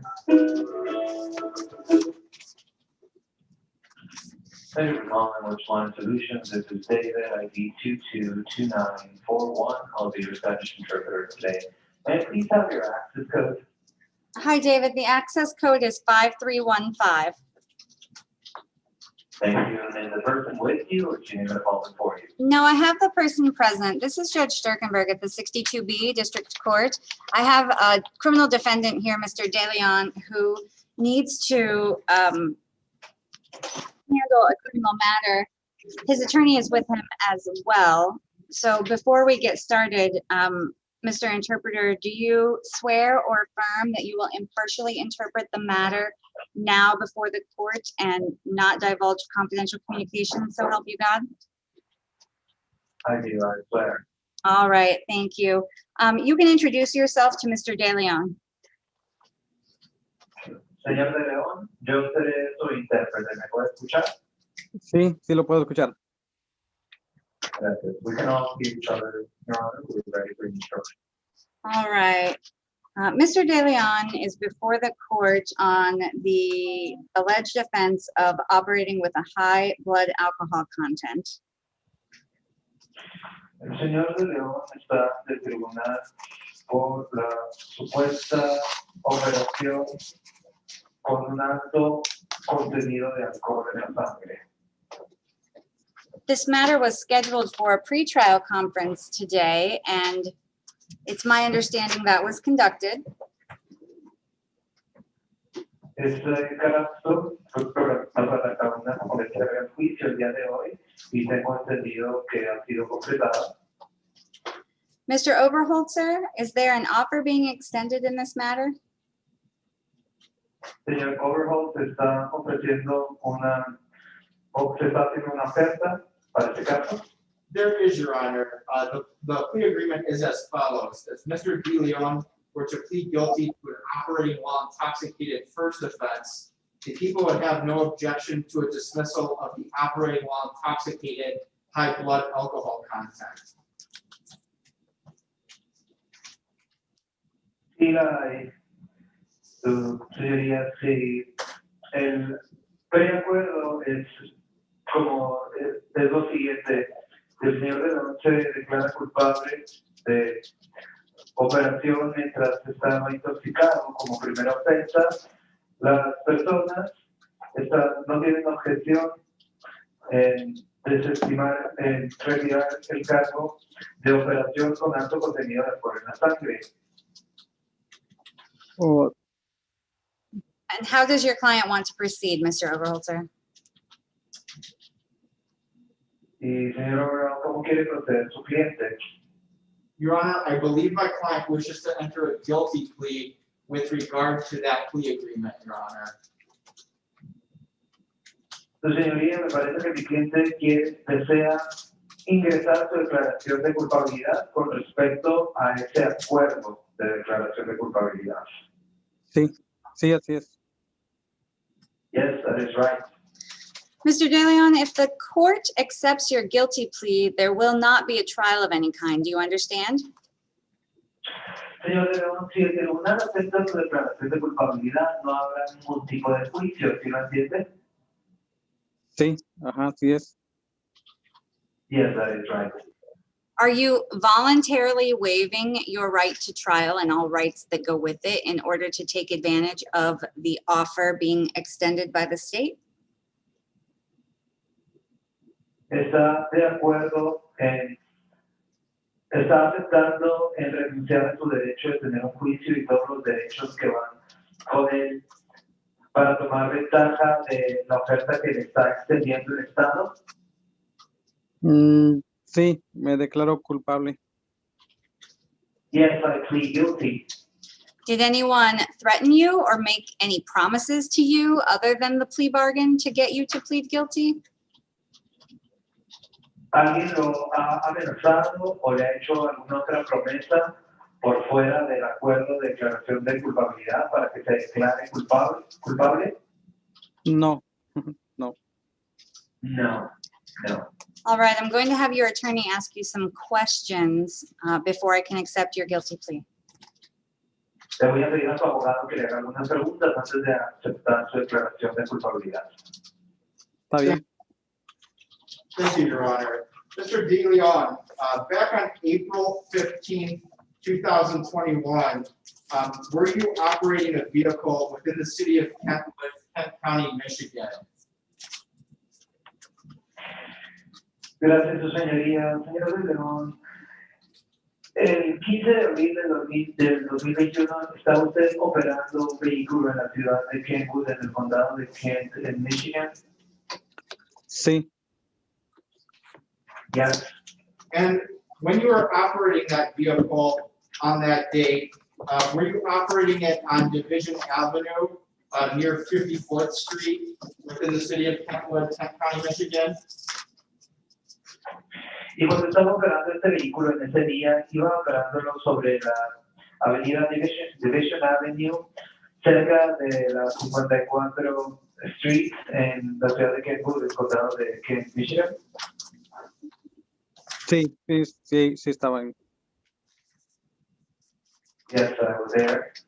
And prior to operating the vehicle on that date, had you consumed any alcohol on that date before operating the vehicle? Y previo al operar el vehículo en ese día, ¿había usted consumido algo de alcohol antes de operar el vehículo? Sí, la verdad, pues me había tomado 4 shots de tequila. Yes, honestly, I drank 4 shots of tequila. And did that alcohol that you consumed, the 4 shots of tequila, did it impair your ability to operate the vehicle after consuming the alcohol? Y ese alcohol de consumir esos 4 shots de tequila impidieron su habilidad para conducir el vehículo después de haber consumido estos 4 shots de tequila. No. No. Mr. De Leon, do you remember after you were arrested on this offense, were you taken down to the Kent County Sheriff's Department? Did you take a breathalyzer there? Señor De León, después de haber sido arrestado por esta ofensa, recuerda haber sido llevado al departamento de sheriff de Kent, del condado de Kent, y haber tenido una prueba de alcoholímetro? Perdón, no lo escuché. The interpreter will repeat.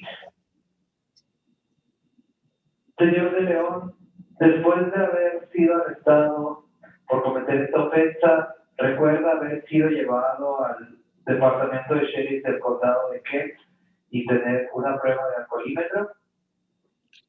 Sí, el policía me hizo la prueba ahí y cuando me arrestaron. Yes, the police officer did the test there when I was arrested. And did you also take another breathalyzer test after being transported to the sheriff's department and or the Kent County Jail?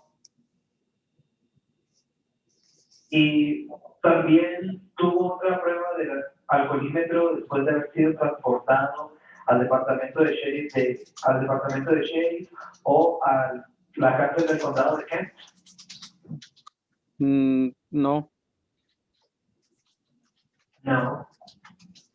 Your Honor, I'm referencing an OD 80 State of Michigan report, a data master report, which does indicate that Mr. De Leon submitted 2 breath samples, the first coming back as 0.22 and the second also coming back as 0.22. Entonces, señoría, estoy haciendo referencia a una OD 80 del estado de Michigan, un reporte de datos maestro que dice que el señor de León sí tuvo 2 pruebas, 2 muestras del aliento, dando la primera el resultado de 0.22 y en la segunda también 0.22. Mr. De Leon, do you have any reason to believe that those test results are incorrect? Señor de León, ¿tiene alguna razón por la cual creer que esos resultados de prueba son incorrectos? Sí, porque el policía me hizo la prueba con el aparato. Yes, because the police officer performed the test with the device.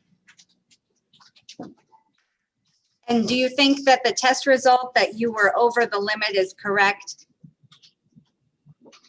¿Y usted piensa que el resultado de la prueba que usted estaba por encima del límite es correcto? Sí. Yes. All right, I will accept that as a sufficient factual basis, and I will accept your guilty plea. Yo voy a aceptar esto como hechos factuales suficientes y voy a aceptar su declaración de culpabilidad. Before I sentence you, I need to know more about you and your relationship to alcohol. Antes de sentenciarlo, tengo que saber más de usted y su relación con el alcohol. I'm ordering you to have a substance abuse assessment performed. Lo estoy ordenando a que se haga una evaluación del abuso de sustancias. Either your attorney or someone from our court will reach out to you with the places you can go for that. Ya sea tu abogado o alguien del tribunal se contactará con usted para decirle los lugares donde puede hacer eso. And when you need to come back for sentencing. Y para cuando tenga que regresar para hacer la sentencia. Está bien, puedo como voy a ir a hacer la prueba, pero quiero decirle algo a la juez, no sé si puedo. That is fine, I will go and do the test, but I want to say something to the judge, I don't know if I can. Mr. De Leon, this is your attorney. I would advise you just to not say anything right now. When we come back for sentencing, you will have a chance to share any thoughts you have with the judge. But I think at this point, it's better not to say anything. That's my advice for you. Señor de León, soy su abogado y Le aconsejo no decir nada ahora mismo. Cuando volvamos a la sentencia tendrá su oportunidad para compartir sus pensamientos con la juez, pero es mejor que ahora no diga nada. Ese es mi consejo para usted. Ok, está bien. I'll plan on reaching out to you on Thursday, Mr. DeLeon. Sorry, if the interpreter can ask for a repetition, Your Honor. I'm sorry, Mr. Interpreter, what? If I could ask for a repetition from counsel. Yes, interpreter, if you could just let Mr. DeLeon know that I will reach out to him on Thursday so we can touch base further, that would be appreciated. Thank you. Yo que le voy a decir al señor De León que me pondré en contacto con él el jueves para que podamos estar de acuerdo. Gracias. Está bien. That's fine. All right, thank you, Mr. De Leon. Thank you, Mr. Interpreter. I appreciate your assistance. Gracias, señor De León. Anything else with the interpreter, Your Honor? Nothing. Thank you so much. You're welcome. Have a nice day. Thank you for your service. All right, thank you. Goodbye. All right, the court is calling the case of the State of Michigan versus Samuel Sterling, case number 21-30095 ST. Counsel, your appearance for the record. Kelly Lambert on behalf of defendant, Your Honor. Good afternoon, Mr. Lambert, and you are Samuel Sterling? Yes, ma'am. All right, this matter was scheduled for a pretrial conference this afternoon. The state of Michigan alleges that you were operating a vehicle with your driver's license suspended, revoked, or denied. The court is in receipt of a pretrial conference statement that indicates the state will offer allowing, which is a lesser included offense, in exchange for your voluntary plea and sentence. Then they will dismiss the driving on license suspended. Is that the offer you discussed with your client, Mr. Lambert? It is, Your Honor. And how does he want to proceed today? We would like to enter a guilty plea at this time, Your Honor, and be sentenced. All right. Mr. Sterling, if you tender a plea today and the court accepts it, there will not be a trial of any kind on the original misdemeanor offense of driving with a license suspended, revoked, or denied, or on the lesser included offense. Do you understand that you're giving up your right to a trial? Yes, ma'am. And is it your voluntary choice then to waive that right and all rights that go along with it in order to take advantage of the bargain being extended by the state? Yes, ma'am. Did anyone threaten you or make you any promises above and beyond what is included in the plea bargain in order to get you to plead guilty? No, ma'am. Then as to the offense of allowing an unlicensed person to operate a motor vehicle, a misdemeanor punishable by up to 90 days in jail, how do you plead? Guilty. All right, sir, were you operating a vehicle in the city of Kentwood, county of Kent, back on February 26th of this year? Yes, ma'am. And at that time, was your driver's license revoked, suspended, or denied? Yes, ma'am. All right, I do find then that there's a sufficient factual basis and will accept your guilty plea. What is the status of your license now, sir? I really don't know right now. I just paid all my fines off in the Kent County District.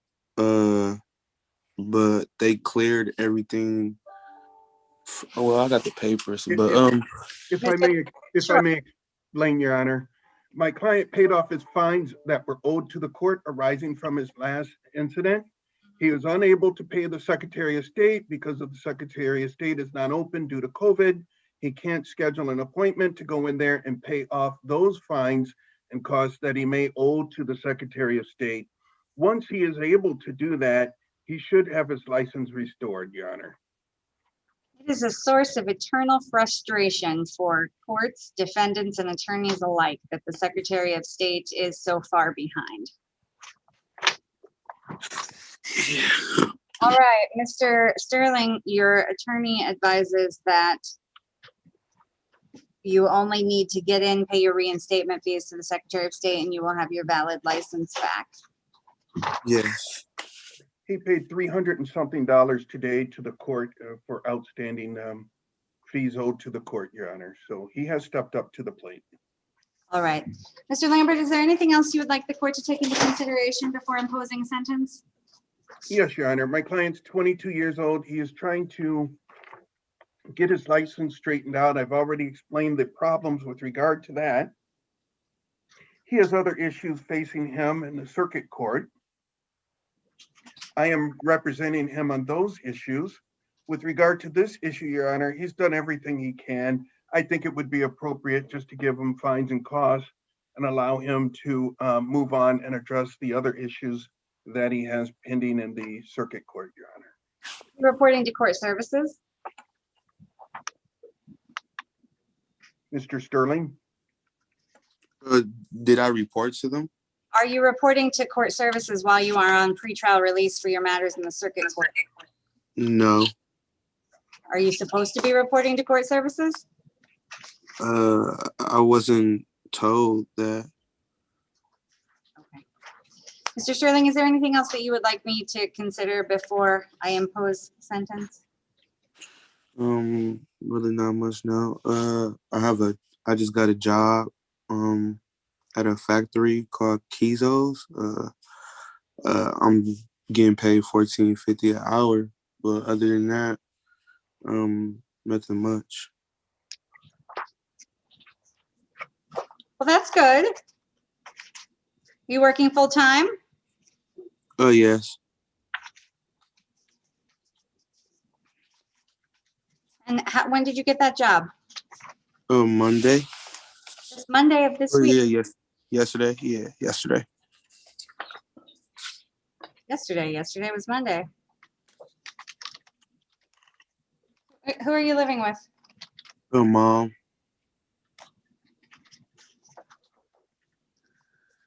All right, sir, the law presumes for a non-serious misdemeanor of this nature with no named victim that an appropriate sentence can be fashioned from fines, costs, and community service. And so,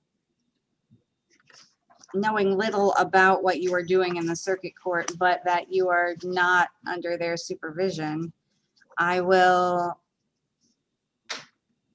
sentence you to complete 40 hours of community service. You'll have 6 months to get that done. Once you get your referral from the probation department, you'll have 2 business days to get signed up for your community service. And you will pay fines and costs, which I will total at this time. Okay. Mr. Lambert, you are privately retained on this matter, correct? I am, Your Honor.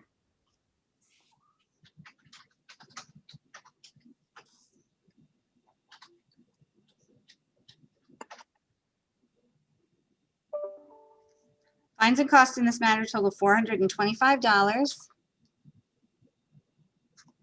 That is a final sentence of the court. If you disagree with the court's decision, you may appeal it to the circuit court. You have 21 days to do so. You have 14 days to request an attorney to help you with that appeal. I'm going to place you in a breakout room right now, Mr. Sterling, with one of my cashiers so you can make payment or payment arrangements. Anything else on this matter, Mr. Lambert? Nothing, Your Honor. All right, thank you, and thank you, Mr. Sterling. Thank you, Your Honor. The court is calling the case of the City of Kentwood versus William John David Julius.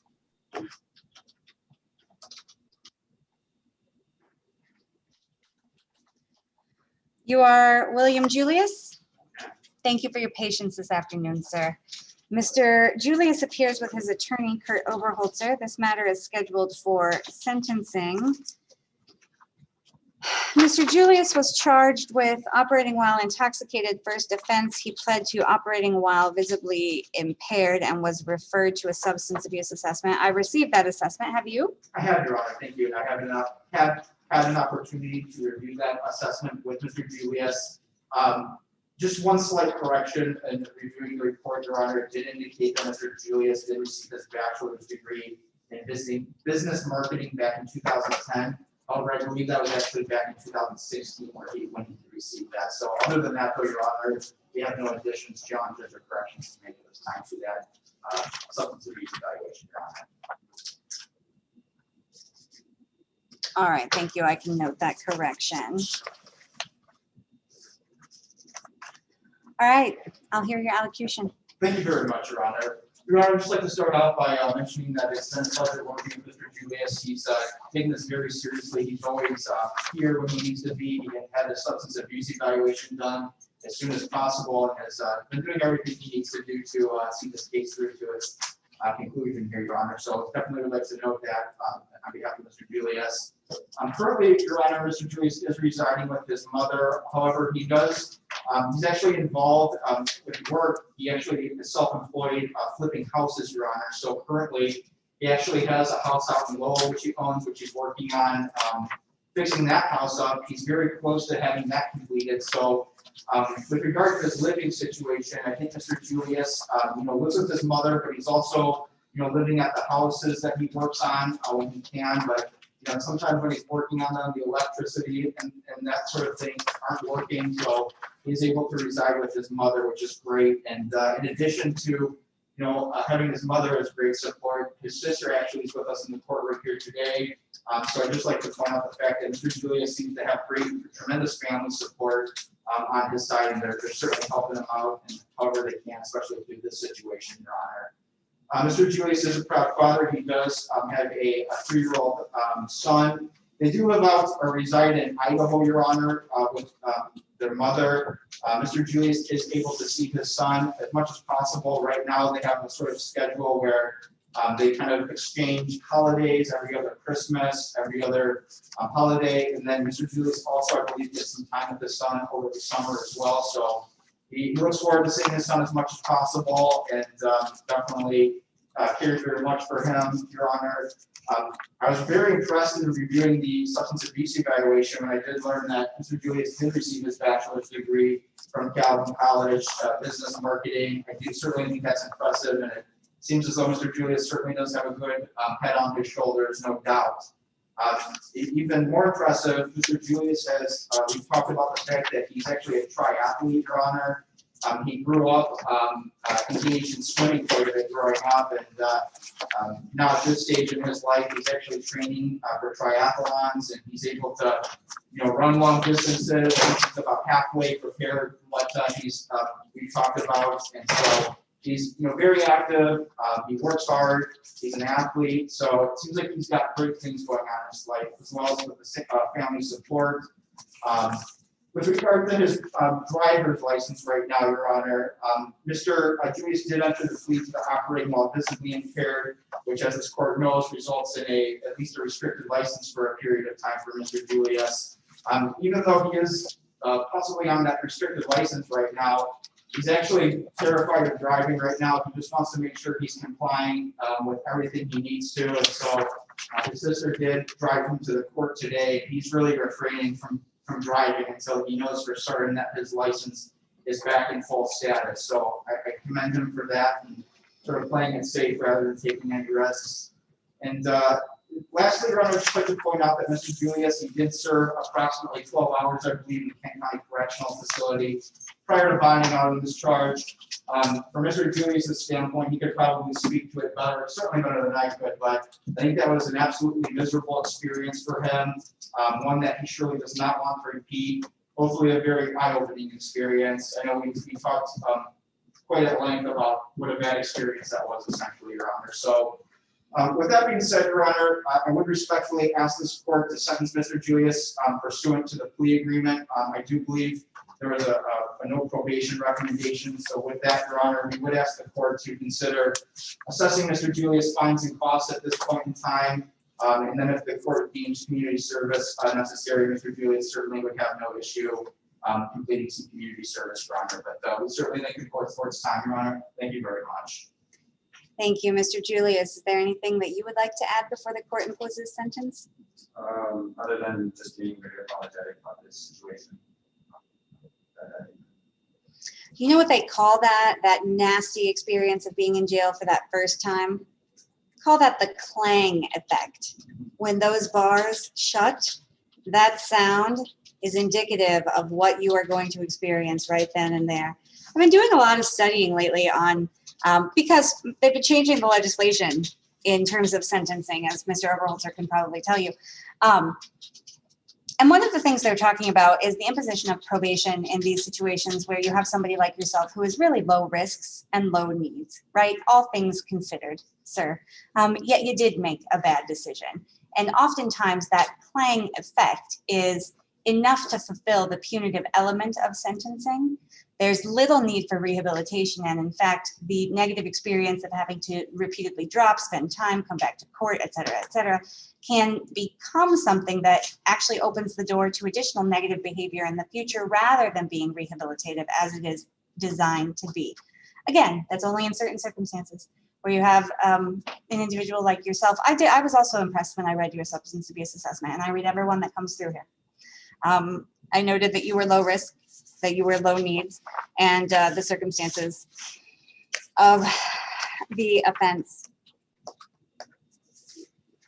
So Mr. Overholzer knows if I thought that this was a situation where I could not comply with the city attorney's directive, I would have told him, and you would be having a conversation right now, that I was not going to go along with their recommendation, but I will go along with the city attorney's recommendation for no probation. I will not sentence you to probation. I am curious, did you complete the alcohol highway safety assessment through New Life Counseling? No? Did you complete a victim impact panel? No, that was never. Okay.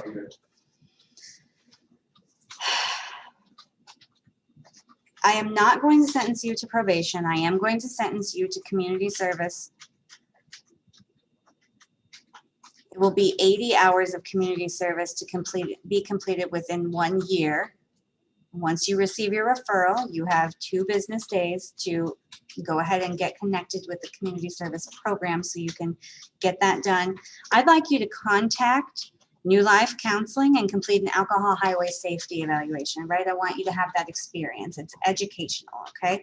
But that is the only term that I'm imposing on top of that community service and your fines and costs, which I will total at this time.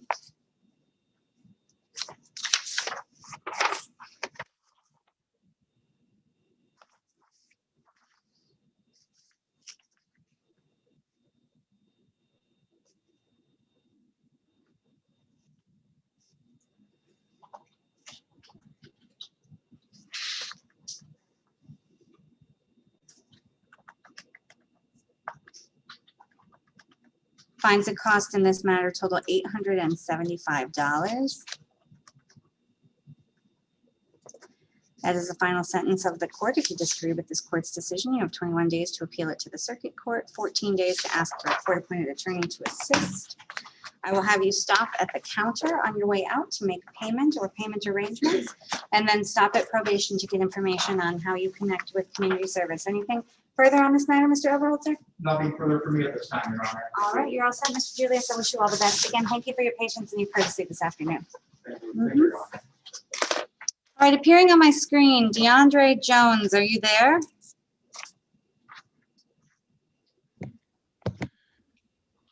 Yes, ma'am. Devondre Jones. How you doing? Doing well. Mr. Jones, what time were you supposed to be here? You said was I supposed to be here? Oh, I'm being told that you are a walk-in Zoom in. Okay. Sorry. You made me afraid for a little second. I was like, wait a minute. I didn't know there was a time. No, sir, you're here. I've got your file. It's got a red jacket on it. That means at some point you did miss a time that you were supposed to be here and we entered a bench warrant. But Yes, you're ma'am. trying to resolve that, which is appreciated. Yes, ma'am. All right, let's take a look, sir. This is the case of the City of Kentwood versus Devondre Martez Jones, case number 20-50427OT. All right, Mr. Jones, you were originally charged with driving while your license was suspended, revoked, or denied. You were arraigned by my predecessor back in November of 2020. You waived your right to court-appointed counsel. You were scheduled for probably a number of pretrial conferences, and at the one scheduled March 5th, you failed to appear. Why? I simply didn't. It was my lack of responsibility. I didn't put it in my calendar, and not having it on my calendar, I forgot to attend. And then when going back to look for that date, I think I threw the paper away as well. And so I just had no recollection of what that date was. Well, driving with your license suspended, revoked, or denied is a criminal misdemeanor. It's punishable by up to 93 days in jail, a fine of $500, Collateral consequences such as court costs, Secretary of State penalties. If you are not a United States citizen, there could be immigration consequences. It is something to take seriously. Sir, do you have any other criminal record to speak of? No, ma'am. No criminal record, no trouble. This situation is not a just choosing to break the rules. So my license was, my birthday came and passed during quarantine, and then license. Right there, I'm stopping right there because it sounds like you're about to tell me something that could implicate you, and you have not yet been convicted upon this charge. So I don't want you to do that unless that is what you intend to do, sir, and I don't want to accept it until you've had an opportunity to talk with the city attorney. So what I'm going to do is I'm going to recall the warrant because you appeared here today. I'm going to set you up with a pretrial date so that you can come and speak with Ms. Dawson regarding your circumstances. If what you were about to tell me was, I'm working on getting it back, keep working on getting it back because we want to see you a valid driver, and I'm sure it will go a long way with the city attorney when you meet with her. Is your address 600 Broadway Avenue Northwest, number 231? Yes, ma'am. All right, that is where we will send notice of your date and time with instructions on how to meet with the city attorney.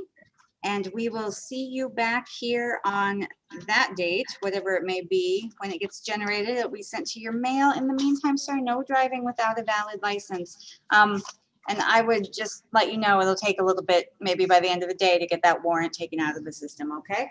Okay, thank you so much. You're welcome. You're all set, sir. All right, Mr. Narinyabo. We will be requiring an interpreter for Mr. Narinyabo. Okay, I don't think I have his file. Was he set for a pretrial conference this afternoon? Correct, Your Honor. It's actually, you have a second pretrial conference set for 1:35. 1:35. I didn't get a pretrial sheet, so I still have to file. Oh, she didn't get a pretrial sheet, so she still had the file.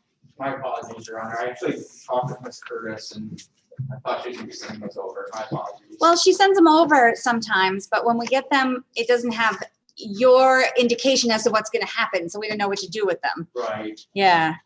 So let's see. Then in my waiting room, I have, well, actually appearing on Zoom, I have Jason Matthews. That's in order to show cause.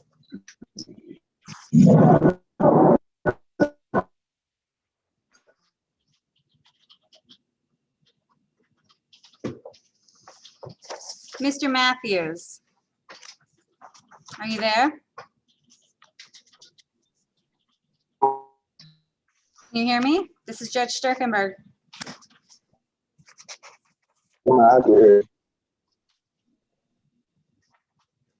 Mr. Matthews, can you hear me? Yeah, man. All right, Mr. Matthews, this is Judge Sterkenburg. You sent me a request to appear for your order to show cause on fines and costs via Zoom. I granted that. You are here. I am going to move you into a breakout room with my cashier so you can make payment, okay? Okay, yeah, I wanted to appear before you, though. I got a little issue I got going on. I'm sorry, I didn't understand that. I wrote you because I wanted to, talk to you about going on and see, could you help me that way? Well, I read what you've got going on and that you moved out of the community, which is why I allowed you to appear by Zoom. Sir, I don't think that your fines and costs to date are substantial at this point. You have made some payments on them, but they need to be paid. So I'm going to give you the opportunity to go and talk with my cashier to work out a payment plan, okay? All right.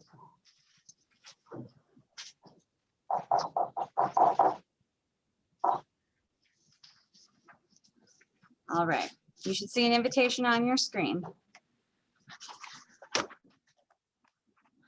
All right, we need what kind of Your Honor, interpreter? my client primarily speaks Kenya Rwanda. However, as I believe the court is aware, it's difficult to get that interpreter for them to hear. So I think Kirundi would be another backup. Kirundi.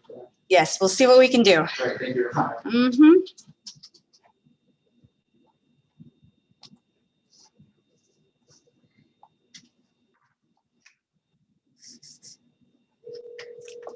Welcome to Language Line Solutions. Please enter your 6-digit client ID.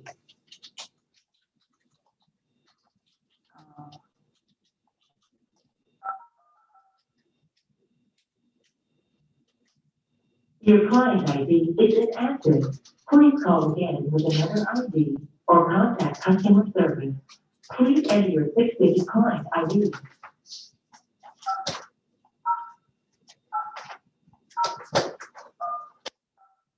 For Spanish, press 1. For other, press 2. Please speak the name of the desired language. Kenya Rwanda?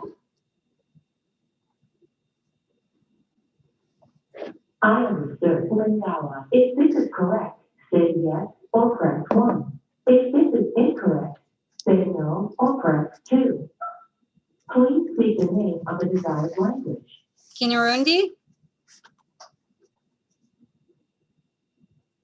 I understood. Sorani. If this is correct, say yes or press 1. If this is incorrect, say no or press 2. Please speak the name of the desired language. Kenya Rwanda? I understood. Hausa. If this is correct, say yes or press 1. If this is incorrect, say no or press 2.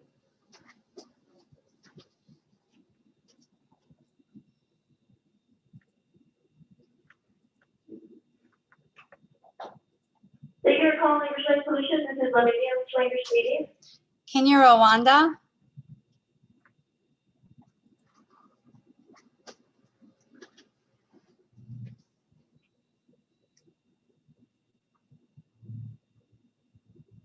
May I please have your access code, please? 5315.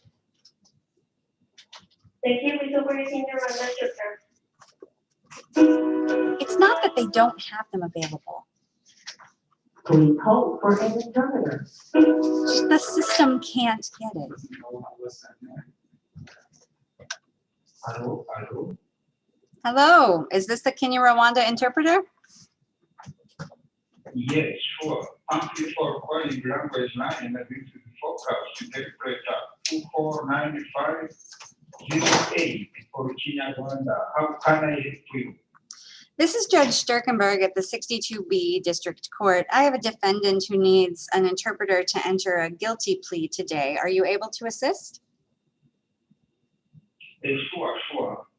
May I introduce myself to the defendant, please?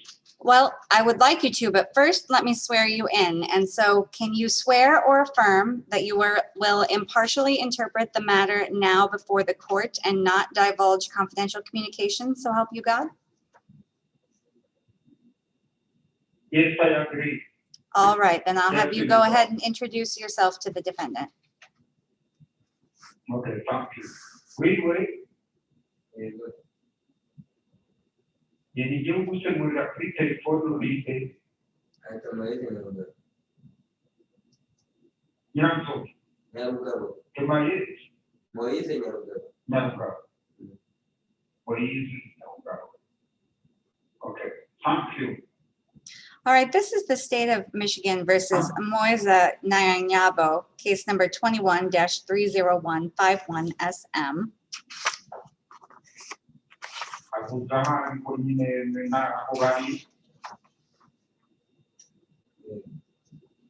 You are being brought to court on a criminal offense.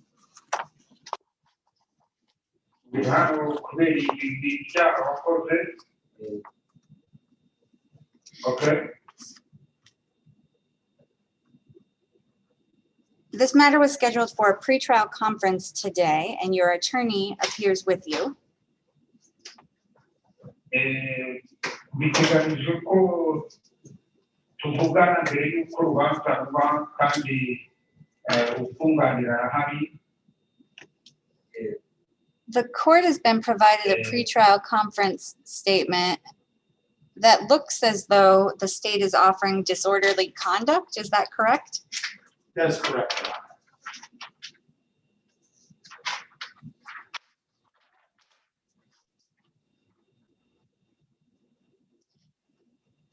Mr. Interpreter, did you hear that? no, could you please repeat, Your Honor? The court, the court has been provided information that the state is offering a lesser charge if Mr. Naranyabo pleads guilty. Bulsa leta irashaka kugabanya ibihano uramutse wemeye icyo bakorega. The plea bargain is that if he pleads guilty to disorderly conduct, igihari nuko uramutse wemeye ibyo bakorega by'imyifatire mibi, the state will dismiss the domestic violence charge. leta izamukuriraho icyaha cy'ibyaha byo kugira n'abantu mu rugo. Disorderly conduct is a misdemeanor crime. Kwifata nabi mu bantu ni icyaha giciriritse niho ikibazo cyaha. It is punishable by up to 90 days in jail.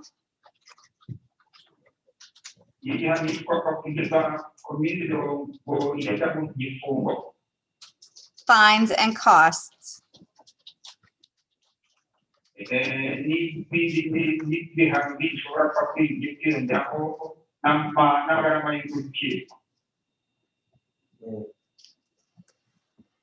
Okay. Mr. Oberholzer, how does your client intend to proceed today? Your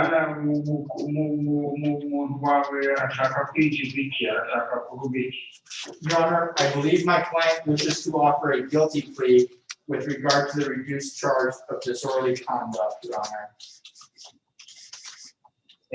Umukiriya wanjye aremera yuko yakoze ibyaha noneho agahabwa nawe ibyo mumugenera mukamugabanyiriza bimwe mukabimukurira. Mr. Naranyabo, is it your choice to plead guilty today to the lesser offense of disorderly conduct?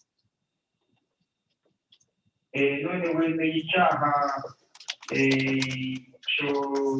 kibyerekeye kugira ibintu imyifatire mibi.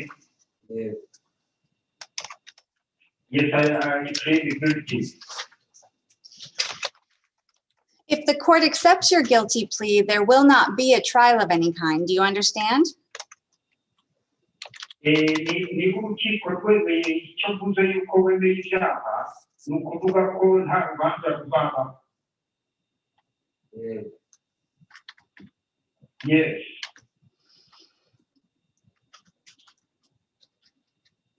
Did anyone threaten you or make you any promises in order to get you to enter the guilty plea today? Hari umuntu waba wagushyizeho igitutu cyangwa se ngo agire icyo amuha kugira ngo wemere icyaha? No.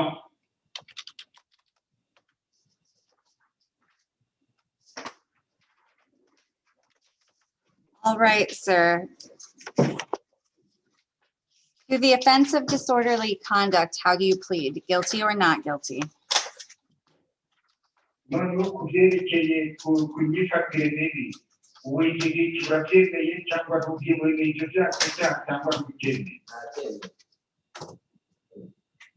I plead guilty.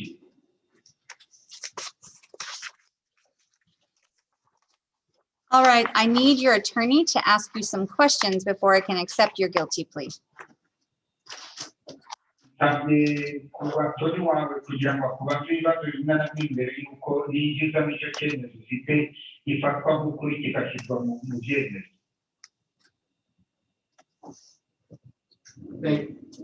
Thank you, Your Honor.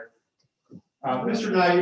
Yabo, back on April 12th, 2021, were you located within the city of Kentwood, Kent County, Michigan?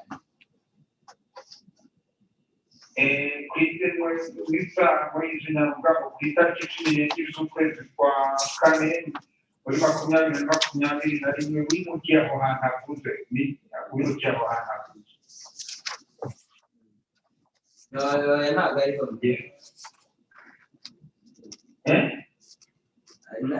ntabwo nasubiye aho tubikomerekana na mukuru wanjye kugira ngo nyine nyohereze inzandiko. I'm noting that location, however, we communicate with my brother to send in information.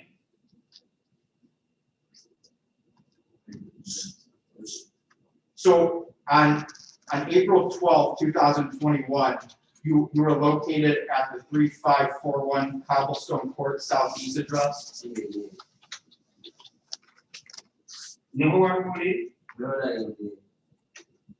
Yes. Okay. And on or about that date and at that location, at the 5541 Cobblestone address, did you engage in some conduct where you acted as a disorderly person? Icyo gihe hari ibintu wakoze biteza imvururu ku bantu.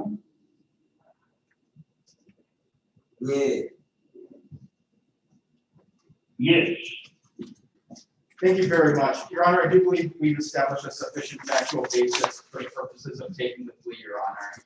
I agree, and I will accept the guilty plea.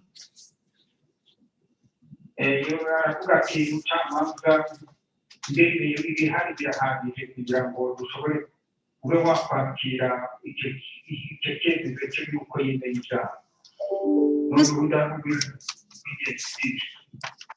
Mr. Overholzer, do you know when your client bonded out of jail? Your Honor, I'm not exactly sure the exact date. I tried inquiring with my client as to when the exact date was. He suggested to me it was probably about a week ago, Your Honor. I'm trying to nail it down. Thank you, Your Honor. Mm-hmm.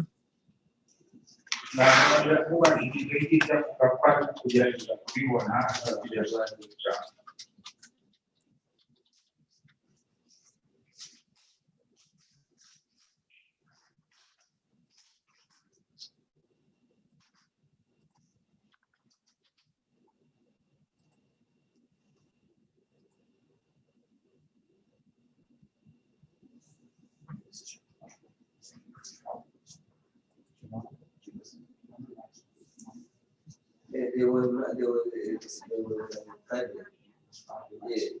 They were Friday. April 30th? All right, the information that we, right, and so the information that we were able to glean looks like Friday, April 30th. And then,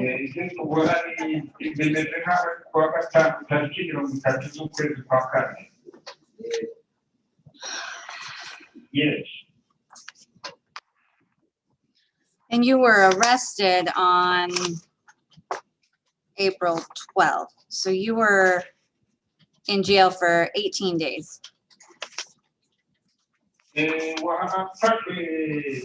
Itariki 12 z'ukwezi kwa kane ni ukuvuga ko wabaye mu nyururu iminsi 18 mu myaka iminsi 18. All right, Yes. Mr. Overholzer, I'll hear any comments as they relate to sentencing. Amubaza niba hari icyo avuga kuri icyo ngicyo. Thank you, Your Honor. I'd just like to start off by saying that this whole situation arose because my client was very frustrated with the fact that he does not have a green card right now. He seems to have misplaced it, and he's having troubles, getting jobs and moving forward in his life due to the fact he is missing some important identification. Bwana Shije ndagira ngo ibi byose byabaye kubera yuko umukiriya wanjye yari afite ingorane ababajwe n'uko adafite ibyangombwa green card yari yayoboye yagira ibibazo byo kubona akazi ntabwo rero yari we mu by'ukuri uko bisanzwe gupfa agasanzwe. That being said, Your Honor, I believe my client still understands that his actions on this date were inappropriate and that he needs to treat his family with more respect. I'm sorry, Mr. Overholzer, I'm going to stop you. Nope. I'm going to stop you right there, Mr. Overholzer. And thank you, Mr. Interpreter. I'm actually going to refer this to a pre-sentence investigation.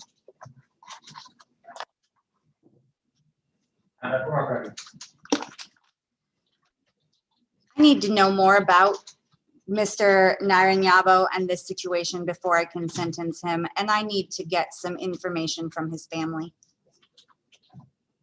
Nkeneye kumenya icyerekeye mu binyabugambo nkeneye ibyerekeye imibanire y'umuryango we mbere y'uko nkeneye kurushaho kumenya kugira ngo mbone kwemeza gutanga icyemezo cyanjye.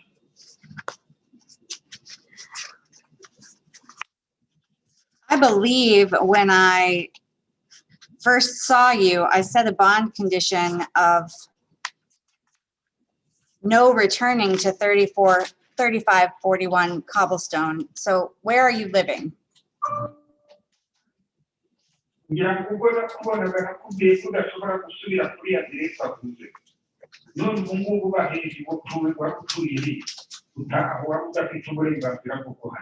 Abariho nari ntuye hafi mukuru wanjye aramborera kuri telefone twavuga. I was not easy today, but my work brand and nobody calls me and then we talk.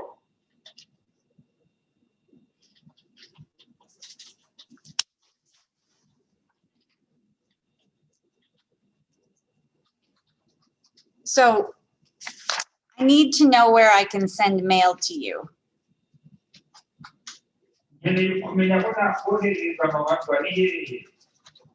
Mukuru wanjye ubundi yadufashe ubundi warazinda aratelefona akambwira ngo mfite ngibi byo kujya kuciki ngibi mukuru wanjye ese twavugana Your Honor, the defendant has no time to be operation, so he's trying to. Arakubaza ni hehe akohereza amabakwa we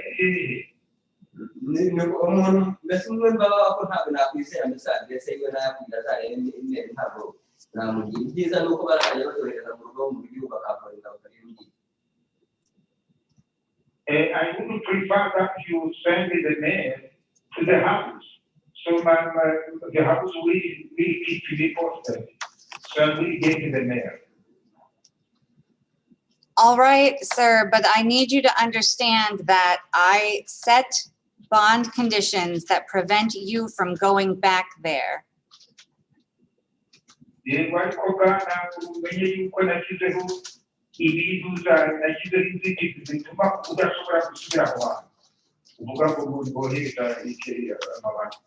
And you're not allowed to have contact with Gentile or Mumbai.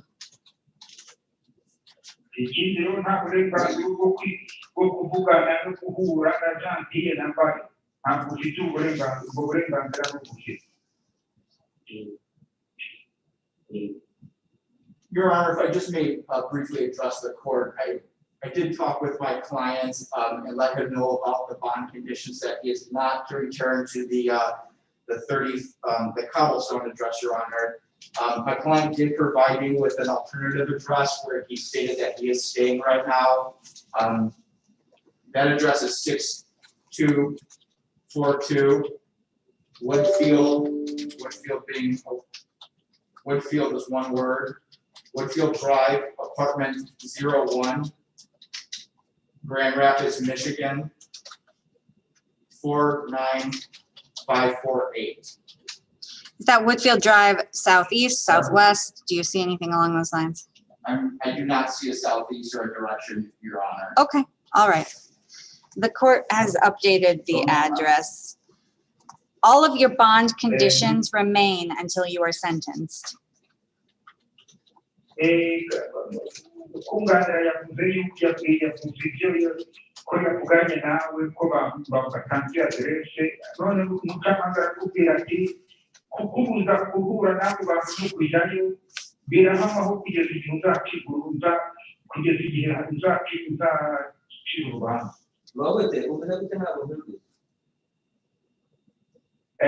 She's asking me to repeat what you have got to say.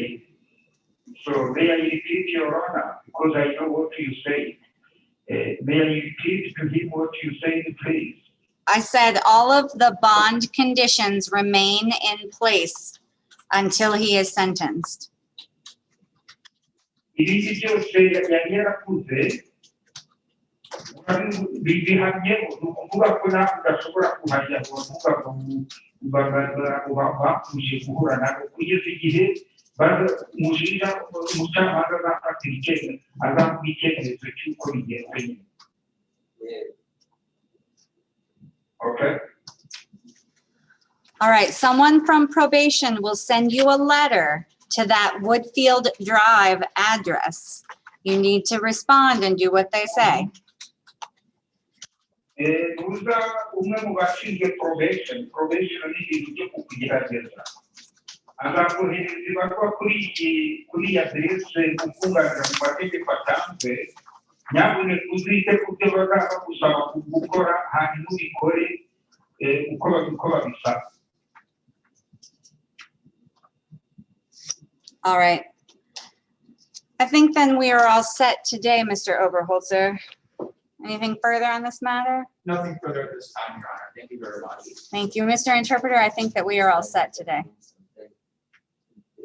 Thank you, Your Honor, for speaking of something, and have a rest of the day. It was my pleasure speaking to you.